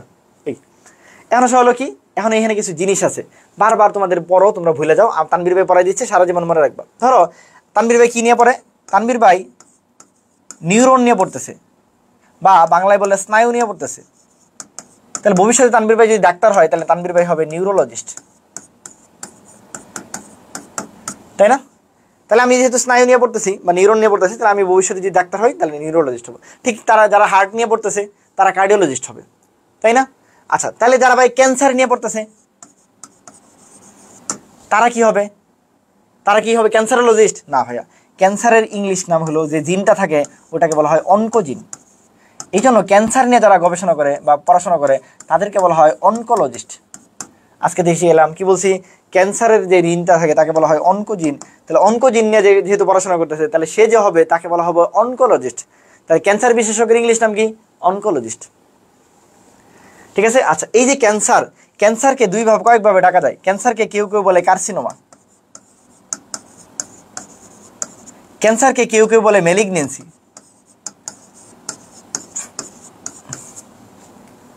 ক্যান্সারকে কেউ কেউ বলে কি বলছি বলো? কার্সিনোমা। ক্যান্সারকে কেউ কেউ বলে ম্যালিগনেন্সি।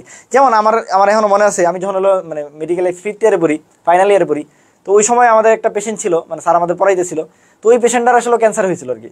তো দেখো স্যার যদি মানে পেশেন্টকে এখনো বলা হয় না যে তার ক্যান্সার হয়েছে, তো পেশেন্ট আমাদের সামনে বসেছিল, যে স্যার যদি ক্যান্সার বলে পড়াইতো তাহলে ওই পেশেন্টটা ঠিক মন খারাপ করতে হয়তো বা, কিন্তু স্যার আমাদের ম্যালিগনেন্সি বলে পড়াইছে, মানে কার্সিনোমা বলে পড়াইছে, মানে ম্যালিগনেন্সি পড়াইছে। তো এটা এই ম্যালিগনেন্সি হয়েছে, পুরো 1 ঘন্টা পড়াইছে, উনি তো আর বুঝে নাই, মানে বুঝাইতে পারছি কিনা, মানে একটা মানুষ জানে না, বাট আমরা ধারণা করতেছি আমার ক্যান্সার হয়েছে, তাই স্যার ওটা ম্যালিগনেন্সি বা কার্সিনোমা নামে পড়াইছে। কিন্তু ধরো ক্যান্সার নামে পড়াইলে কিন্তু তাহলে কি হতো, রোগটা হয়তো বা কি হতো, মানে ভয় পাইতো বা মনে করতো যে আমার মনে ক্যান্সার হয়েছে, কিন্তু সে কিন্তু মানে ওই সময় বুঝে নাই আর কি। মানে এই জন্য আলটিমেটলি এই ওয়ার্ডগুলো আমরা ইউজ করি আর কি, কার্সিনোমা ইউজ করি, ম্যালিগনেন্সি ইউজ করি। ঠিক আছে। আরেকটা জিনিস যে আমরা বলে না যে আপনার শেষ মানে মুভিতে দেখবা যে আপনার ক্যান্সারের শেষ স্তরে আছেন আপনি, যে ক্যান্সার লাস্ট স্টেজ ক্যান্সার, তা যে ক্যান্সারটা ছড়ায়া যায় ওটাকেই বলা হয় লাস্ট স্টেজ। এরপরে বলা যায় যে এই রুগী 6 মাস বাঁচবে, কেমনে বলতে পারি আমরা? এই রুগী 3 মাস বাঁচবে, কেমনে বলতে পারি? ওই স্টেজ দেখাম। স্টেজটা হলো এটা কি, যে ক্যান্সার ধরো হলো একটা কি হয়েছে, ধরো মহিলাদের সবচেয়ে কমন ক্যান্সার হলো ব্রেস্ট ক্যান্সার, ঠিক আছে? এই ব্রেস্ট থেকে একটা ক্যান্সার ধরো ছড়াই গেছে কোথাও, বা ব্রেস্ট ক্যান্সারটা তো ভালো, বাকিগুলো বলি, ধরো একটা ওভারিয়ান ক্যান্সার বা একটা লাং ক্যান্সার, ফুসফুসে ক্যান্সারটা ছড়াই গেছে কোথাও, লিভারও ছড়াই গেছে, বা লিভার ক্যান্সার ফুসফুসে ছড়াই গেছে। মনে রাখবা কোনো ক্যান্সার যদি ছড়ায়া যায় ওটাই স্টেজ, ওটাই লাস্ট স্টেজ। এই যে ছড়ায়া যাচ্ছে, এই ছড়ায় যে যাচ্ছে, এই যে ছড়ায় যায়, এই ছড়ায় যাওয়াকে বলা হয় মেটাস্টেসিস। কি বলছি? মেটাস্টেসিস। এই যে ছড়ায় যাচ্ছে এটাই মেটাস্টেসিস, এটাকেই বলা হয় লাস্ট স্টেজ। এটাকে আমরা ডাক্তাররা বলি এটাই লাস্ট স্টেজ, এটাকেই বলা হয় স্টেজ 4।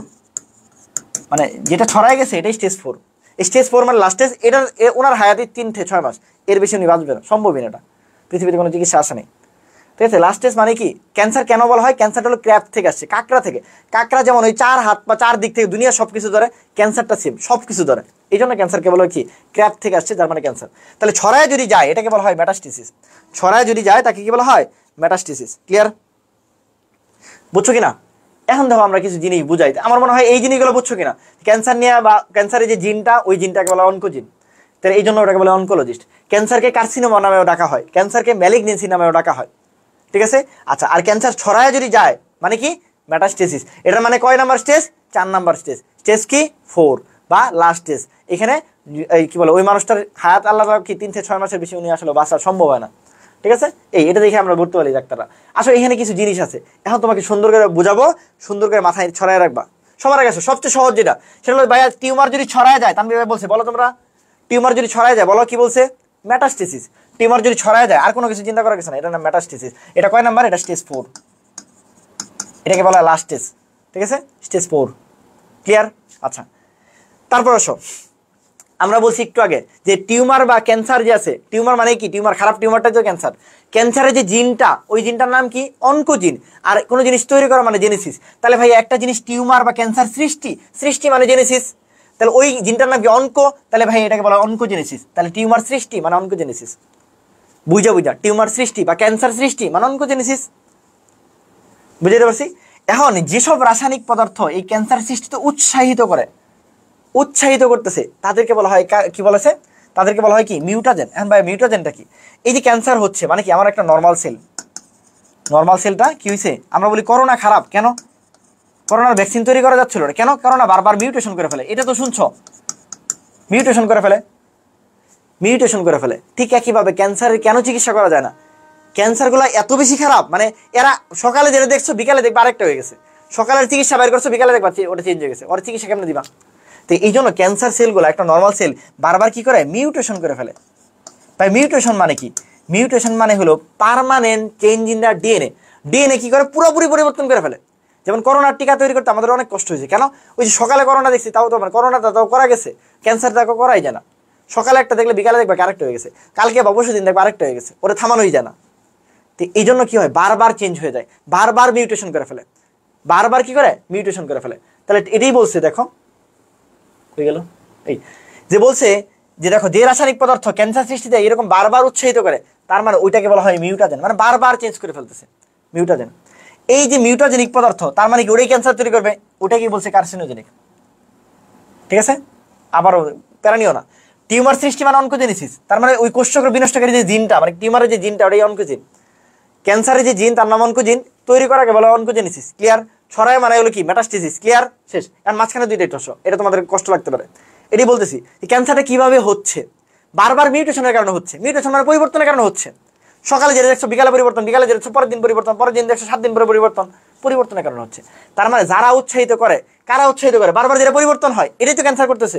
এই জন্য যারা উৎসাহিত করে তাদেরকে বলা হয় মিউটাজেন। এই মিউটাজেনগুলো আলটিমেটলি কি তৈরি করতেছে? ক্যান্সারই তো তৈরি করতেছে, এই জন্য এটাকে বলা হয় কার্সিনোমা, বা এটাই হলো কার্সিনোজেনিক। কে কে বুঝছো বলো? কে কে বুঝছো বলো? এই বুঝছো কিনা? কে কে বুঝছো তাড়াতাড়ি বলো।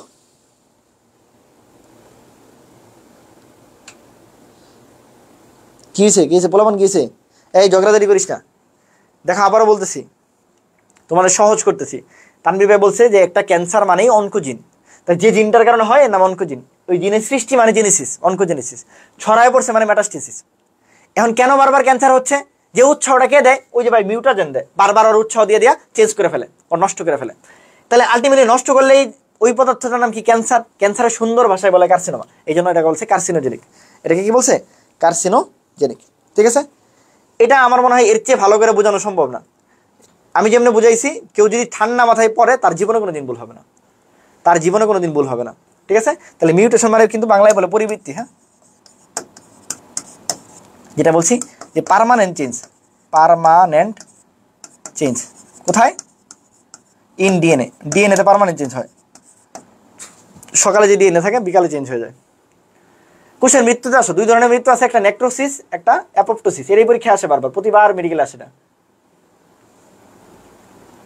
ঠিক আছে, নেক্রোসিস অ্যাপোপ্টোসিস। দেখো নেক্রোসিসে এন আছে, ঠিক আছে, এন দিয়ে আমরা একবার নিউট্রিশন মুখস্থ করো না, নিউট্রিশন, নিউট্রিশন এন আছে, নিউট্রিশনের বাংলা কি? পুষ্টি। তাহলে নেক্রোসিস মানে নিউট্রিশনের অভাবে বা পুষ্টির অভাবে মরে যায়, শেষ।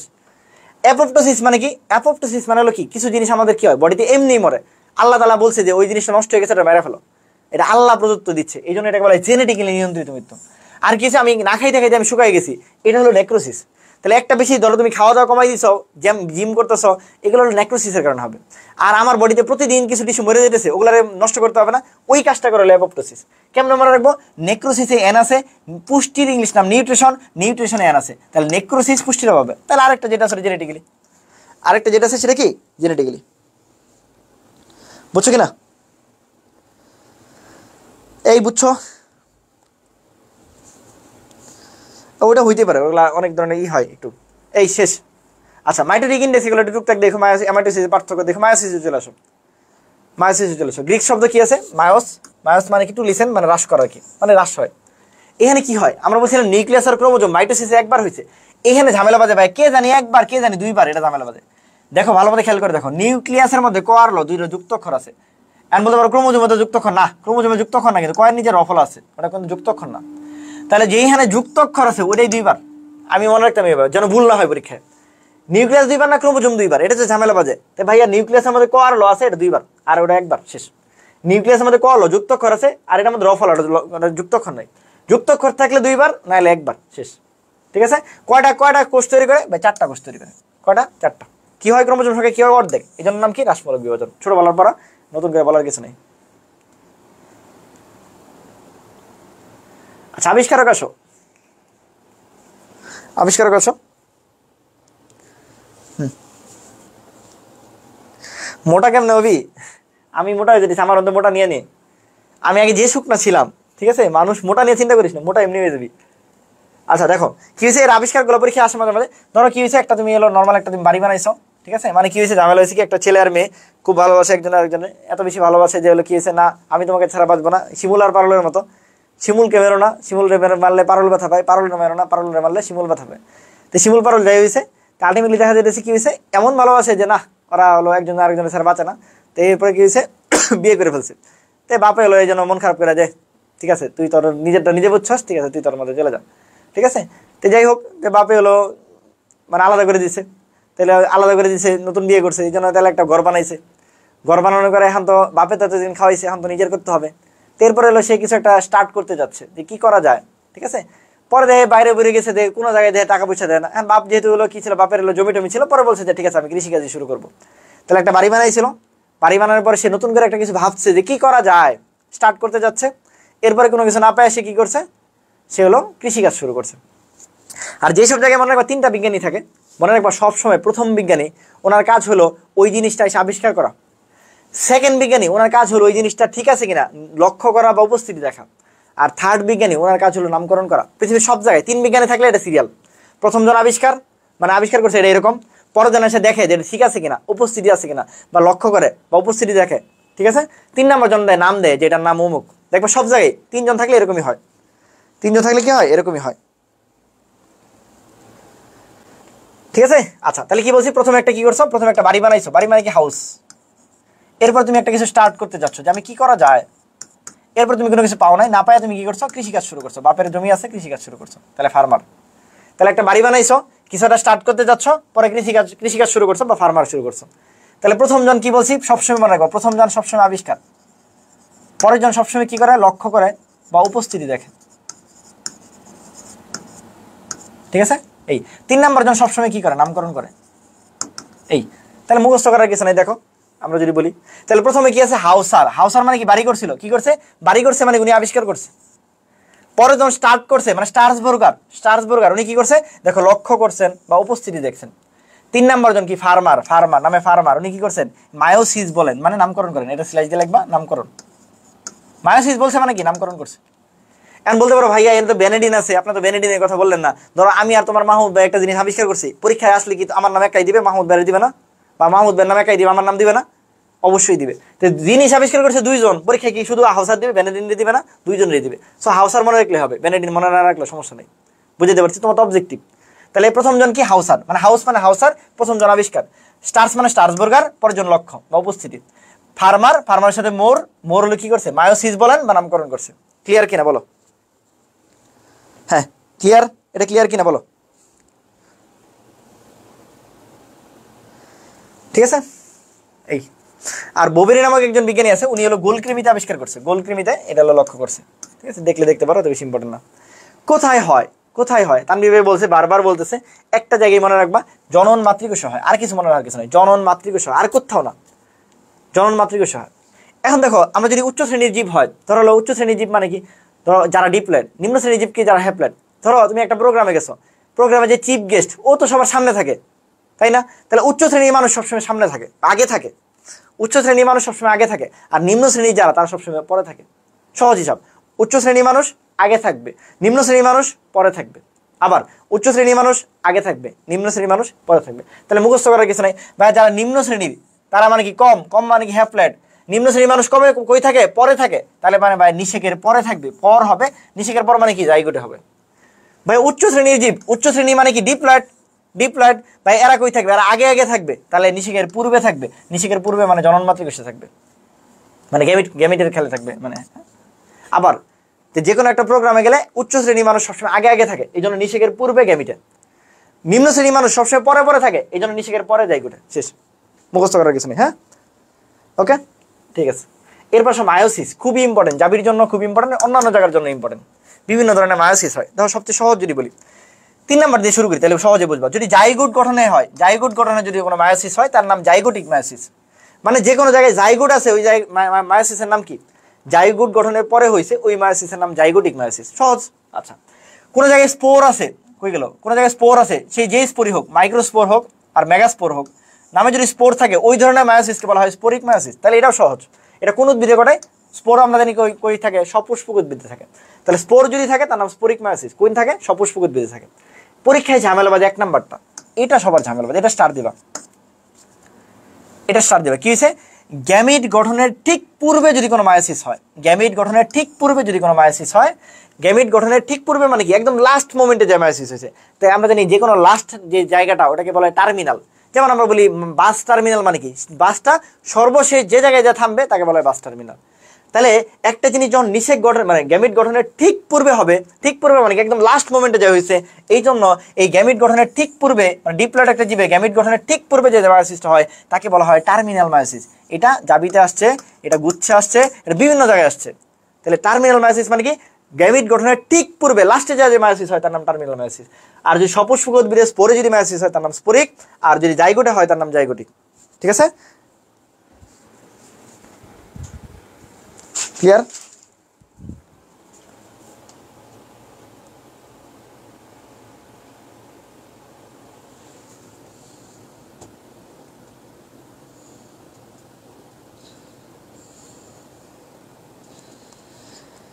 এ বুঝছো কিনা এইটুক?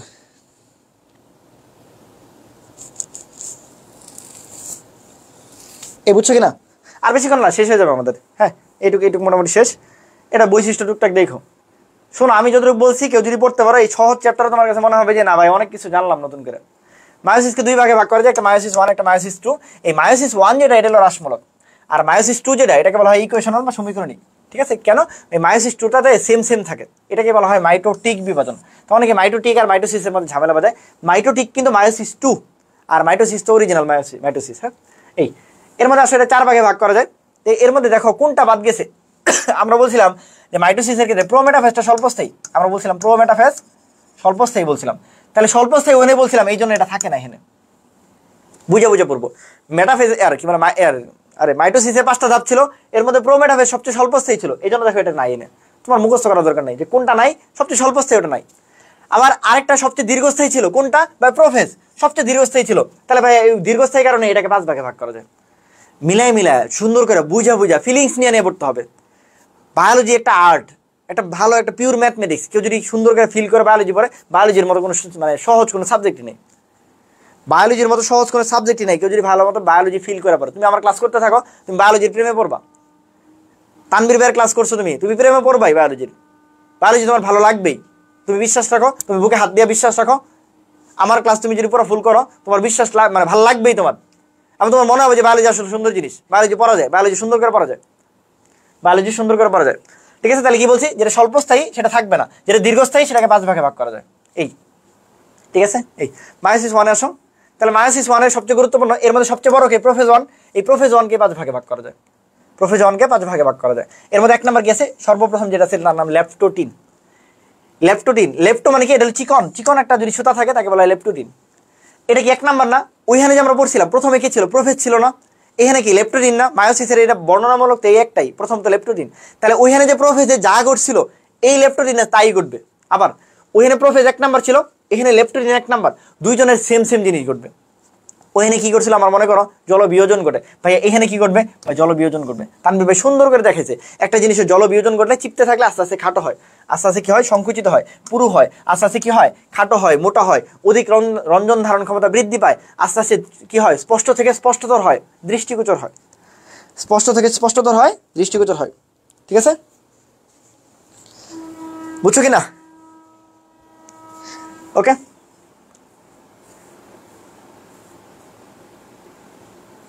ঠিক আছে। আচ্ছা, তারপর আসো এখানে কি হয়, এই দেখো যেটা ভালো মতো খেলবে, এটা লেপ্টোটিনের একটা চিত্র। এই দেখো সুন্দর করে এরকম যখন হয়, অনেকগুলো ছোট ছোট এরকম জিনিস হলে তখন দেখতে অনেকগুলো কি হয়, ফুলের তোড়ার মতো দেখা যায়। ফুলের তোড়াকে আমরা কি বলি, বুকে। দেখবা হলো আমরা অনেক সময় মুভিতে নিয়ে যায় বা বাস্তবে অনেকে নিয়ে যায়, বুকে নিয়ে যায়। ঠিক আছে, তাহলে দেখতে কিরকম হয়, ফুলের তোড়ার মতো হয়। ফুলের তোড়াকে আমরা কি বলি, বুকে বলি। তাহলে ফুলের তোড়া বা বুকে বলতে পারি। আর ফুলের তোড়াতে অনেকগুলো ফুল থাকে, এই জন্য এই ধরনের বিন্যাসকে বলা হয় পোলারাইজড বিন্যাস। এটা একটু মনে রাখবা, এই ধরনের বিন্যাসকে কি বলা হয়, পোলারাইজড বিন্যাস বলে। এরপর জাইগোটিন। এরপর দেখো এরকম আলাদা আলাদা ছিল, পরে মনে হয়েছে না, পরে দেখো ওরা সুন্দর করে কি করছে, ওরা লম্বা লম্বা যে 2 বন্ধু ছিল তারা হলো লম্বা লম্বা বন্ধু হয়েছে, খাটো খাটো যে 2 বন্ধু ছিল তারা খাটো খাটো 2 বন্ধু হয়েছে। তো এই যে জোড়াটা হয়েছে এরা হলো জাইগোটিন। জাইগো মানে জাইগল থেকে আসছে, যার অর্থ জোয়াল বা জোড়া, যার অর্থ জোয়াল বা জোড়া।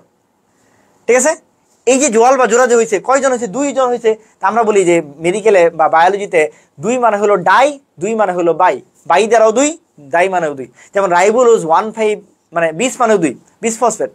আবার বলি আমরা বাই ভ্যালেন্ট, মানে 2টা ভ্যালেন্সি আছে। ঠিক আছে, বাই মানে কত, 2, বাই মানে কত বলো, 2। ঠিক আছে, আজকে কি বলছি, বাই মানে কি বলছি, 2। ঠিক আছে, তাহলে আমরা মনে রাখবো, আমি বলি যাই মানে এই বাই, যাই মানে কি বাই। দেখো আমরা কি যখন তোমার বিদায় নেই, তাহলে আমি বললাম যে এই আমার ক্লাস শেষ, ঠিক আছে আমি যাই, আমাদের ময়মনসিংহ এলাকায় বলে যাই, আর তোমরা কি বলবা, বাই। তাহলে বলবা বাই মানে যাই। ঠিক আছে, জীবনে কোনো দিন ভুল হবে বলো, বাই মানে এই যাই, বাই মানে হলো বিদায়, যাই মানেও বিদায়। তাহলে যাই মানেও বিদায়, বাই মানেও বিদায়। তাহলে বাই মানে এই যাই, ভুল যেন না হয়, বাই মানে এই যাই, বাই মানেই যাই। ঠিক আছে, তাহলে বাই মানেই যাই। তাহলে বাই ভ্যালেন্ট কই থাকে ভাইয়া, জাইগোটে থাকে। আর এই যে বাই ভ্যালেন্সি ছিল, যে প্রক্রিয়ায় এটা হয় এটাকে বলা হয় সিনাপসিস। যে প্রক্রিয়ায় এই 2 জন জোড়া লাগে, যে প্রক্রিয়ায় এই 2 জন জোড়া লাগে তাকে বলা হয় সিনাপসিস। যে প্রক্রিয়ায় এই 2 জন জোড়া লাগে তাকে বলা হয় সিনাপসিস। ঠিক আছে, শালা তো বেশি গুরুত্বপূর্ণ না। ঠিক আছে, শালা তো বেশি গুরুত্বপূর্ণ না। আর যারা ভর্তি হও নাই, ভর্তি হয়ে যেতে পারো। হ্যাঁ, যারা ভর্তি হও নাই আজকে একটা অফার দিছি, ভর্তি হয়ে যেতে পারো। 0640780704, এটা আমার নাম্বার। ঠিক আছে, এটা বিকাশ আছে, নগদ আছে। ঠিক আছে, টাকা পাঠায় পেজে নক করবা, অ্যাড করে দিবে। টাকা পাঠায় পেজে নক করবা, অ্যাড করে দিবে। হ্যাঁ, সেন্ড মানি করবা। ঠিক আছে, অলরেডি 200-র কাছাকাছি স্টুডেন্ট হয়ে গেছে। ঠিক আছে, ভর্তি হয়ে যেতে পারো ইনশাল্লাহ। আমরা ওইভাবে প্রচার টচার করি না ইনশাল্লাহ। জাহাঙ্গীরনগর বিশ্ববিদ্যালয়ে আমাদের স্টুডেন্ট, মানে তুমি বিশ্বাস করো পরীক্ষা যেদিন দিবা বুঝতে পারবা। আচ্ছা, তারপর সে প্যাকেটিন। মনে রাখবা সকল কিছু প্যাকেটিন হয়। যদি পরীক্ষা প্রশ্ন কিছু না বুঝো, প্যাকেটিন দেখাই দিয়ে আসবা, হয়ে গেছে দেখবা। মানে কিছুই বুঝতেছো না, প্যাকেটিন দেখাবে তাও হবে। মানে ব্যাপারটা এরকম, মানে প্যাকেটিন অনেক ইম্পর্টেন্ট। আচ্ছা, প্যাকেটিন আসো। এইখানে এসে দেখো সেন্ট্রোমিয়ার কটা আছে, 2টা সেন্ট্রোমিয়ার। গুল্লা মানে সেন্ট্রোমিয়ার। ক্রোমাটিড কটা আছে, দেখো সাদা ক্রোমাটিড আছে 2টা, কালো আছে 2টা। তাহলে মোট ক্রোমাটিড কটা হলো 4টা। তাহলে সেন্ট্রোমিয়ার হলো 2টা, বুঝা। আর ক্রোমাটিড হলো 4টা। 4 মানে কি আমরা জানি বায়োলজি ভাষায়, 4 মানে কি টেট্রা। বায়োলজির ভাষায় 4 মানে কি টেট্রা। তো এই জন্য এটাকে বলা হয় টেট্রা। এখন এই যে দেখো যে এই যে ওই কি বলে সেন্ট্রোমিয়ার সাদাটার মধ্যে যে দুইটা আছে এরা একই মায়ের পেটে 2 বোন, এই জন্য ওরা সিস্টার। কালোটার মধ্যে যে আছে ওরা একই মায়ের পেটে 2 বোন, এই জন্য ওরা সিস্টার। বুঝছো কিনা? সিস্টার মানে বোন। বোন মানে কি ভাই? এই যে দেখো ওই যে ও হলো মা, মনে করো মায়ের পেটে 2 বোন, ও হলো মা, ওর পেটে 2 বোন, মানে ওর পেটে 2টা মেয়ে আর কি, 2 বোন। তাহলে এটা ভাই সিস্টার, ওটাও সিস্টার। কিন্তু যদি আমরা এরকম বলি যে না এইখানে একটা সাদা আর এইখানে একটা কালা, এই 2জন মিলা কি? এই 2জন নন সিস্টার। কারণ এই সেন্ট্রোমিয়ারের কালোটা এই সেন্ট্রোমিয়ারের সাদাটা, তখন তাকে বলা হয় নন সিস্টার। এখন ধরো তুমি ব্যবসা কার সাথে করবা? তোমার একটা জমজ বোন আছে, ওর সাথে তুমি ব্যবসা করবা? তোমার তো বাপেরই, টাকা তো তোমার আব্বারই, অন্য কাজ আছে বলো? তা তুমি একটা ধরো তুমি একটা কেকের দোকান দিছো বা তুমি একটা জুয়েলারির দোকান দিছো, তুমি কি তোমার বোনের কাছে বিক্রি করবা? করবা না। তুমি বিক্রি করবা কার কাছে? অন্য আরেকজনের কাছে, তোমার হয়তো অন্য দূরের কেউ কাছে। তাহলে এই জন্য অংশের বিনিময় কার সাথে মানুষ করবে? অংশের বিনিময় মানুষ নন সিস্টারের সাথে করবে, সিস্টারের সাথে কোনো অংশের বিনিময় হয় না। তাহলে এই যে নন সিস্টার ক্রোমাটিড যে এক্স আকৃতির যে জোড়াস্থানটা, এটাকে বলা হয় কায়াজমা। এই কায়াজমাতে অংশের বিনিময় হয়, এটাকে বলা হয় ক্রসিং ওভার। কায়াজমাতে অংশের বিনিময় হয়, এটাকে বলা হয় ক্রসিং ওভার। এই কথাগুলো এখানে লেখা আছে। তাহলে আমরা বলছি প্রত্যেকটা বায়োভ্যালেন্টে কয়টা সেন্টিমিটার থাকে? তানভীর ভাই দেখাইছে 2টা সেন্টিমিটার। কয়টা ক্রোমাটিড? 4টা। এটাকে কি বলবো? টেট্রাড বলবো। এটাকে কি বলবো? টেট্রাড বলবো। একই ক্রোমোজোমের যদি 2টা ক্রোমাটিড থাকে, একই মায়ের পেটে 2 বোন থাকে, তখন তাকে বলা হয় সিস্টার। একই মায়ের পেটে বা মানে ভিন্ন মায়ের পেটে 2 বোন থাকলে তখন নাম নন সিস্টার। এই নন সিস্টারের মধ্যে যে এক্স আকৃতি, নন সিস্টারের মধ্যে যে এক্স আকৃতির জোড়াস্থান, তাকে বলা হয় কাজমা বা কাজমাটা। এখন অংশের বিনিময় কি সিস্টারের মধ্যে হবে? জীবনেও না। আমরা ব্যবসা কই হবে? বাইরের মানুষের সাথে হবে। তাহলে ক্রসিং ওভার বা হলো কি অংশের বিনিময় সব ঘটে বাইরের মানুষের সাথে বা নন সিস্টারের সাথে। এটাকে বলা হয় ক্রসিং ওভার বা ক্রস ওভার। এটাকে বলা হয় ক্রসিং ওভার বা ক্রস ওভার। ঠিক আছে, বুঝতে পারছি? এই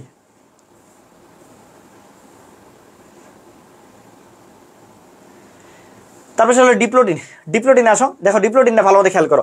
দেখো এই মাঝখানে আস্তে আস্তে লুপের তৈরি হইতেছে, লুপ হইতে হইতে গিয়েছে প্রান্তের দিকে সরে যাচ্ছে। দেখো ভালো মতো খেয়াল করো, এই দেখো এই চিত্রটা দেখো, প্রান্তের দিকে সরে যাচ্ছে, মানে এখানে মাঝখানে ফাঁকা হয়ে প্রান্তের দিকে সরে যাচ্ছে। আর আমরা জানি প্রান্ত মানে এই টার্মিনাল। টার্মিনাল একটু আগে বলছে, একটা বাস যখন লাস্ট স্টপেজে নামে তখন তার নাম টার্মিনাল। একটা বাস লাস্ট স্টপেজে গেলে তখন তার নাম কি হয়? টার্মিনাল। তাহলে ভাইয়া এই ক্রোমাটিডগুলো লাস্টের দিকে চলে যাচ্ছে, টার্মিনালে চলে যাচ্ছে। ঠিক আছে, তো এটা কি বলা হয় হলো প্রান্তীয়করণ, প্রান্তের দিকে চলে যাচ্ছে। ইংলিশে যদি বলি এটাকে বলা হয় টার্মিনালাইজেশন।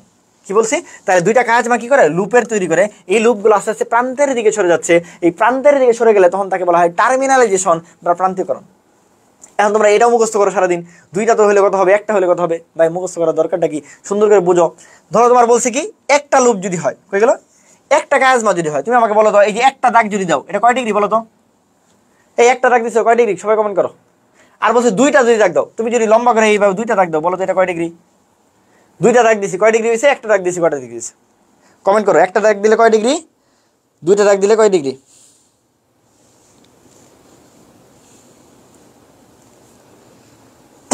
এই দুষ্টামি করিস না। তাহলে দেখো একটা দাগ যখন দিচ্ছ, যে অনেকে বলছো হ্যাঁ একটা কাজমা, তাহলে মুখস্থ করার দরকার আছে ভাই, এটা 180 ডিগ্রি, সারাদিন মুখস্থ করো। একটা দাগ, একটা কাজমা, একটা কাজমা, 180, একটা কাজমা। কেন রে ভাই, একটু বুঝে বুঝে পড়ো। একটা কাজমা হয়েছে, এই তুমি একটা দাগ দাও, 180 ডিগ্রি সরল কোণ। 2টা কাজমা হয়েছে, তাহলে 90 ডিগ্রি। আর বলতে পারো ভাই আমি যদি 2টা কাজমা এমনি দিই, ওটা তো আলাদা ব্যাপার, তুমি তো বোঝা লাগবে, গাড়তার আমি করে লাভ নাই। ঠিক আছে, 2টা কাজমা তুমি নর্মালি চিন্তা করো যে 90 ডিগ্রি। ঠিক আছে, নর্মালি চিন্তা করো 90 ডিগ্রি। ঠিক আছে, হ্যাঁ ঠিক আছে। ডায়াগনোসিস পরীক্ষা আসে না, ডায়াগনোসিস পড়া লাগবে না।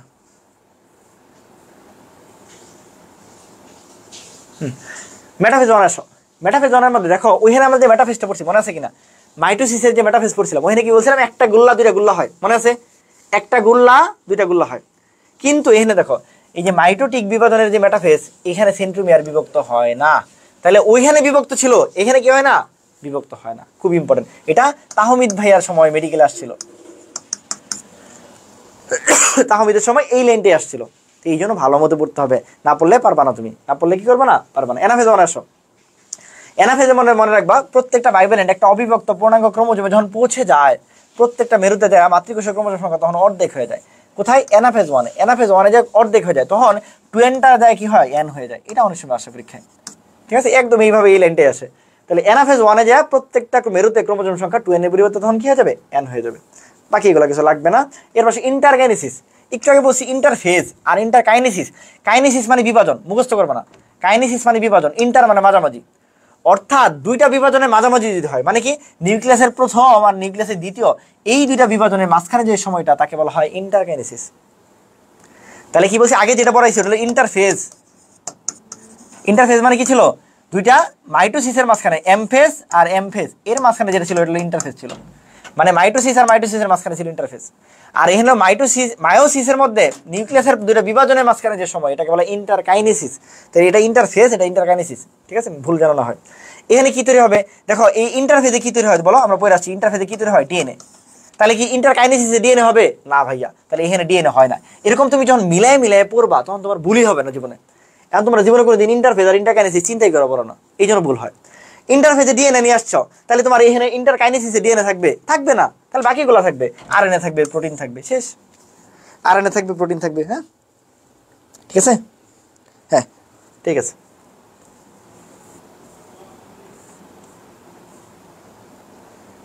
এই প্রোফেস টু এগুলো লাগবে না, এগুলো পরীক্ষা আসে না, এগুলো একটু রিডিং দিও, এগুলো লাগবে না একদমই, হ্যাঁ এগুলো পরীক্ষা আসে না একদমই, এগুলো কোনো কিছু দরকার নেই, ঠিক আছে। এই তারপর মায়োসিসের গুরুত্ব আমি ছোট্ট একটা সূত্র বলি, এই সূত্র দিয়ে আমি পড়াই। তো আগের কালে হলো জজ ব্যারিস্টার ছিল, হ্যাঁ এই আলমগীর শাবানার মুভি দেখতাম ছোটবেলা, ঠিক আছে, দেখতাম হলো কি ও জজ ব্যারিস্টার আছে, পরে ছেলে দেখতাম হলো কি আসামি হয়ে গেছে, পরে বাপ জজ ছেড়ে দিয়ে, মানে এরকম, ঠিক আছে। অনেক সময় কি হয়, বা জজ খারাপ, ঠিক আছে, জজের হলো কি মানে খারাপ কারণে জজ হলো কি ছেলেরা ফাঁসি দিয়ে দিছে। এরকম জজের অবৈধ ইয়ে থেকে দেখা যাইতেছে কি একটা মেয়ে আছে যার নাম মেঘা, মেঘা নামে একটা মেয়ে বাঁচলো না, তাহলে এটা এইভাবে লিখবো, জজের অবৈধ প্রকোপ থেকে মেঘা বাঁচলো না, ঠিক আছে। মানে জজ কি অবৈধভাবে মেঘা নামক মেয়েটারে কি করছে, ফাঁসি দিয়ে দিছে, তাহলে জজের অবৈধ প্রকোপ থেকে মেঘা বাঁচলো না, জজের অবৈধ প্রকোপ থেকে কি মেঘা বাঁচলো না, জাস্ট এইটুকু মনে রেখো তাহলেই হয়ে যাবে। দেখো জজ দেখি বা জনন কোষ সৃষ্টি, তানভীর ভাই বলছে জনন কোষ সৃষ্টি কিন্তু সংখ্যা বৃদ্ধি না। জদে কি বলছে, আরেকটা জদে হলো যৌনক্রম, ঠিক আছে। এই জদের অবৈধ, অদে কি ভাইয়া, অদে হলো মনে রাখবো অভিব্যক্তি, বই দিয়ে কি মনে রাখবো, বৈচিত্র্যের সৃষ্টি, মনে রাখবা বৈচিত্র্য পৃথিবীতে মায়োসিস ছাড়া আসবে না। পৃথিবীতে যদি মায়োসিস না থাকতো তাহলে বৈচিত্র্য আসতো না, তাহলে সবার চেহারা আমার মতোই হইতো, সবার চেহারা তানবীরের মতো হইতো, সবাই তানবীরের মতো লম্বা হইতো, তাহলে কোনো বৈচিত্র্য থাকতো না, তাহলে এই বৈচিত্র্য আসছে মায়োসিসের কারণে। পদে কি মনে রাখবো, পদে মনে রাখবো প্রজাতির স্বকীয়তা রক্ষা, কুদিয়ে কি মনে রাখবো, ক্রোমোজোমের সংখ্যা ধ্রুব রাখা, কুদিয়ে কি মনে রাখবো, যে ক্রোমোজোম সংখ্যা এই যে ধ্রুব রাখা, যেটা একটু আগে বলে আসছি, যে ধ্রুব রাখা যদি বলে মায়োসিস, সমতা রক্ষা যদি বলে তাহলে মাইটোসিস, জনন কোষের সংখ্যা বৃদ্ধি বললে মাইটোসিস, সৃষ্টি বললে মায়োসিস, জননাঙ্গ সৃষ্টি বললে মাইটোসিস। যেগুলো বলছি এগুলো মনে রাখবা, তাহলে স্টার দিবা 2 নাম্বারটা, এটা ভুল হয়, হ্যাঁ এটা ভুল হয়, এটা যেন ভুল না হয়, হ্যাঁ স্টার দিবা 1 নাম্বারটা, কারণ এটা ভুল হয়, ভুল জানা না হয় এগুলো, হ্যাঁ।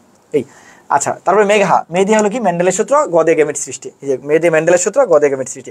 এর মধ্যে বারবারই পরীক্ষা আসে যে মেন্ডেলের সূত্র কোনটা দ্বারা ব্যাখ্যা করা যায় না, মেন্ডেলের সূত্র মায়োসিস ছাড়া ব্যাখ্যা করা যায় না, মেন্ডেলের সূত্র অবশ্যই কি করতে হবে, মায়োসিস দিয়েই ব্যাখ্যা করতে হবে। এই ক্রসিং ওভার হয় অলরেডি আমরা পড়ে ফেলছি, কোন দশায় হয় মায়োসিস 1-এ, কোন দশায় প্যাকেটিনে, কি হয় নন সিস্টার ক্রোমাটিনে, কি হয় এক্স আকৃতির কি জোড়াস্থান, ওখানে অংশের বিনিময় ঘটে, এটাকে বলে ক্রসিং ওভার। কে আবিষ্কার করছে, Thomas hunt Morgan, Thomas hunt Morgan সর্বপ্রথম, এটা সাল লাগবে, এটা জাবিতে আসছে এই জন্য এটা সাল লাগবে, 1909 সালে ভুট্টা উদ্ভিদের ক্রসিং ওভার পাইছে, এবং এই জন্য উনি 1933 সালে নোবেল পুরস্কার পেয়েছে। এটা জাবি ডি ইউনিটের জন্য দুইটাই ইম্পর্টেন্ট, মনে রাখবা। সাল আমি যেগুলো বলবো ওগুলো পড়বো, বাকিগুলো পড়ার দরকার নেই। অংশের বিনিময়ে নয় একটা এনজাইম লাগে, এন্ডোনিউক্লিয়াস, এটা খালি মনে রেখো, জোড়া লাগানোর জন্য লাইগেস, ঠিক আছে, ভাঙার জন্য এন্ডোনিউক্লিয়াস, জোড়া লাগানোর জন্য লাইগেস। আচ্ছা, এখানে দেখো যে অংশের বিনিময় করছে, এই দেখো কালো টুক এই পাশে আসছে, সাদা টুক এই পাশে চলে গেছে। এই আচ্ছা, এর পাশে গুরুত্ব, গুরুত্বগুলো চলে আসো, গুরুত্বগুলো মজার জিনিস যেগুলো সবগুলাতে গুরুত্বের মধ্যে খালি লেখা রাখবো বর্গজ আছে। তানভীর ভাই বলছে কি বলো, সকল গুরুত্বের মধ্যে বর্গজ আছে, ভাই বুঝি নাই, দেখো বুঝাই দিচ্ছি। এই যে দেখো জিনগত পরিবর্তন, 2 নম্বর আসো জিনগত পরিবর্তন, 3 নম্বর আসো এই যে দেখো কই গেল প্রজাতি, যে বর্গজ আছে, 4 নম্বর আসো এই যে দেখো বৈশিষ্ট্যগণ কই গেল, ফসল উদ্ভিদের ক্রমাগত কই গেল ক্রসিং ওভারে। আচ্ছা, পরেরটা আসো এই যে প্রজনন বিদ্যা, বর্গজ আছে, ঠিক আছে। পরেরটা আসো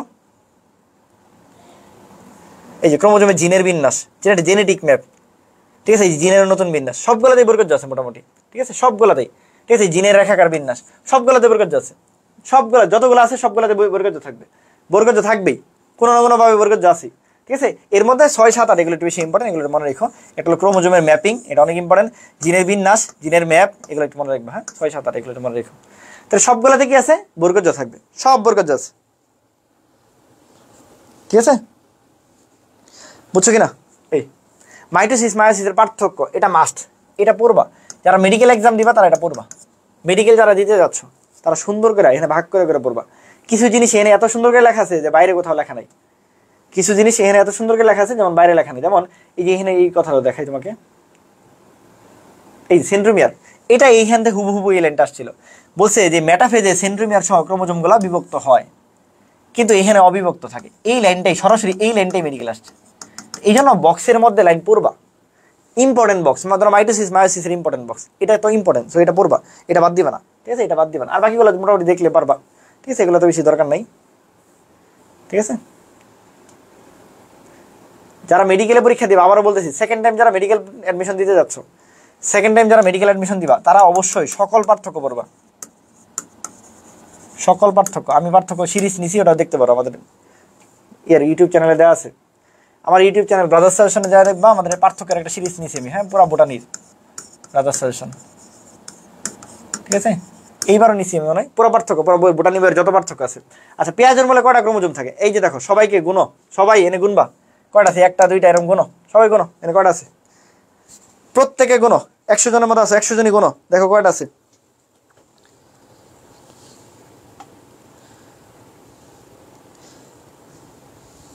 দেখো তো, গুনে দেখো তো কয়টা আছে। হ্যাঁ গুনো, মানে গুনলে জীবনে কোনোদিন ভুল হবে না। গুনো, দেখো যে 1 2 3 4 5 6 7 8 9 10 11 12 13 14 15 16, ঠিক আছে? তাহলে কয়টা ক্রোমোজোম আছে? 16টা। এই যে গুনাইলাম তোমাকে, বিশ্বাস করো পরীক্ষার দিন হলে গেলে তুমি এটা ভুলবা না। এই 16টা গুণ তুমি গোনা শেষ করো, গুনে দেখো 16টা ক্রোমোজোম আছে। তুমি ওই ক্রোমোজোমের ওই বক্স থেকে সব ভুলে যেতে পারো, কিন্তু পেঁয়াজের মূলে যে 16টা আছে এটা তুমি জীবনে ভুলবা না। পেঁয়াজের মূলে কয়টা ক্রোমোজোম আছে? 16টা। কেন ভাই? তানবীর ভাই গুনাইছে, ঠিক আছে? তানবীর ভাই গুনাইছে, নিজে বাসায় গুনবা, ঠিক আছে? এই আর এগুলো মোটামুটি দেখো, এগুলো কিছু না। এখানে একটু যে কিছু লাইন লেখা আছে, আমি যা বইলা দিচ্ছি এগুলাই লেখা আছে, ঠিক আছে? এই মোটামুটি আর কি, হ্যাঁ, এই আর কি শেষ, ঠিক আছে? তোমাদের এরপরে হলো, তোমরা হলো যে কোনো একটা কোশ্চেন ব্যাংক পড়বা, ঠিক আছে? তারপরে হলো টেলিগ্রাম পোল থাকবে আমাদের, টেলিগ্রাম পোল হলো 4 তারিখ, হ্যাঁ,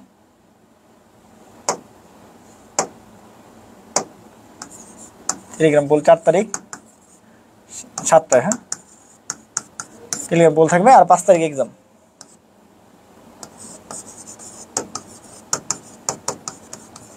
এছাড়া যে কোনো প্রবলেমে আমাদের মেন্টর প্যানেলে যোগাযোগ করবা, ঠিক আছে? মেন্টর প্যানেল আছে, ওরা হলো তোমাদের হেল্প করবে। আর যারা ভর্তি হওয়া নাই তারা ভর্তি হয়ে যেতে পারো, 0640780704, হ্যাঁ, সেন্ড মানি করবা,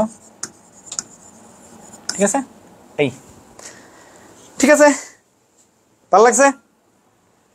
নতুন কিছু জানতে পারছো? আমার মনে হয়েছে না এই অধ্যায় থেকে, মনে হয়েছে যে আসলে প্রশ্ন আসলে ইনশাল্লাহ মিস করবো না। কি মনে হয় বলো?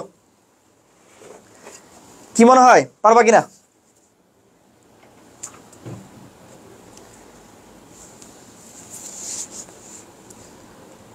ঠিক আছে, হ্যাঁ ইনশাল্লাহ। নতুন এডিশন দেখতে পারো আর কি, না দেখলে সমস্যা নেই। একটা প্রশ্ন, পেঁয়াজের ক্রোমোজোম সংখ্যা 16, কিন্তু যদি বলে ইউনিক, এই শোনো, এত প্যারা নিও না। ইউনিক ক্রোমোজোম সংখ্যা মানে কি বলছো?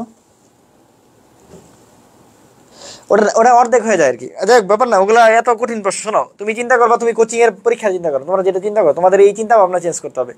ওই যে অমুক ভাইয়ের কোচিং এ, তমুক ভাইয়ের কোচিং এ, বা ওই যে কি বলে উদ্ভাসন মেশা অমুক, তোমাকে আমার নাম্বার পেতে হবে, বা রেটিনাতে আমার নাম্বার পেতে হবে। শোনো, তোমার ফাইনাল টার্গেট, ফাইনালে পেঁয়াজের মূলে ক্রোমোজোম আছে কটা, এটাই আসবে।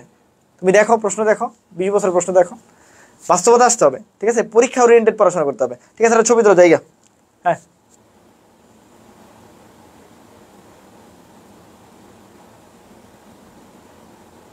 আচ্ছা শোনো, আরেকটা ব্যাপার হলো, আমার পরীক্ষা আছে, দোয়া করো।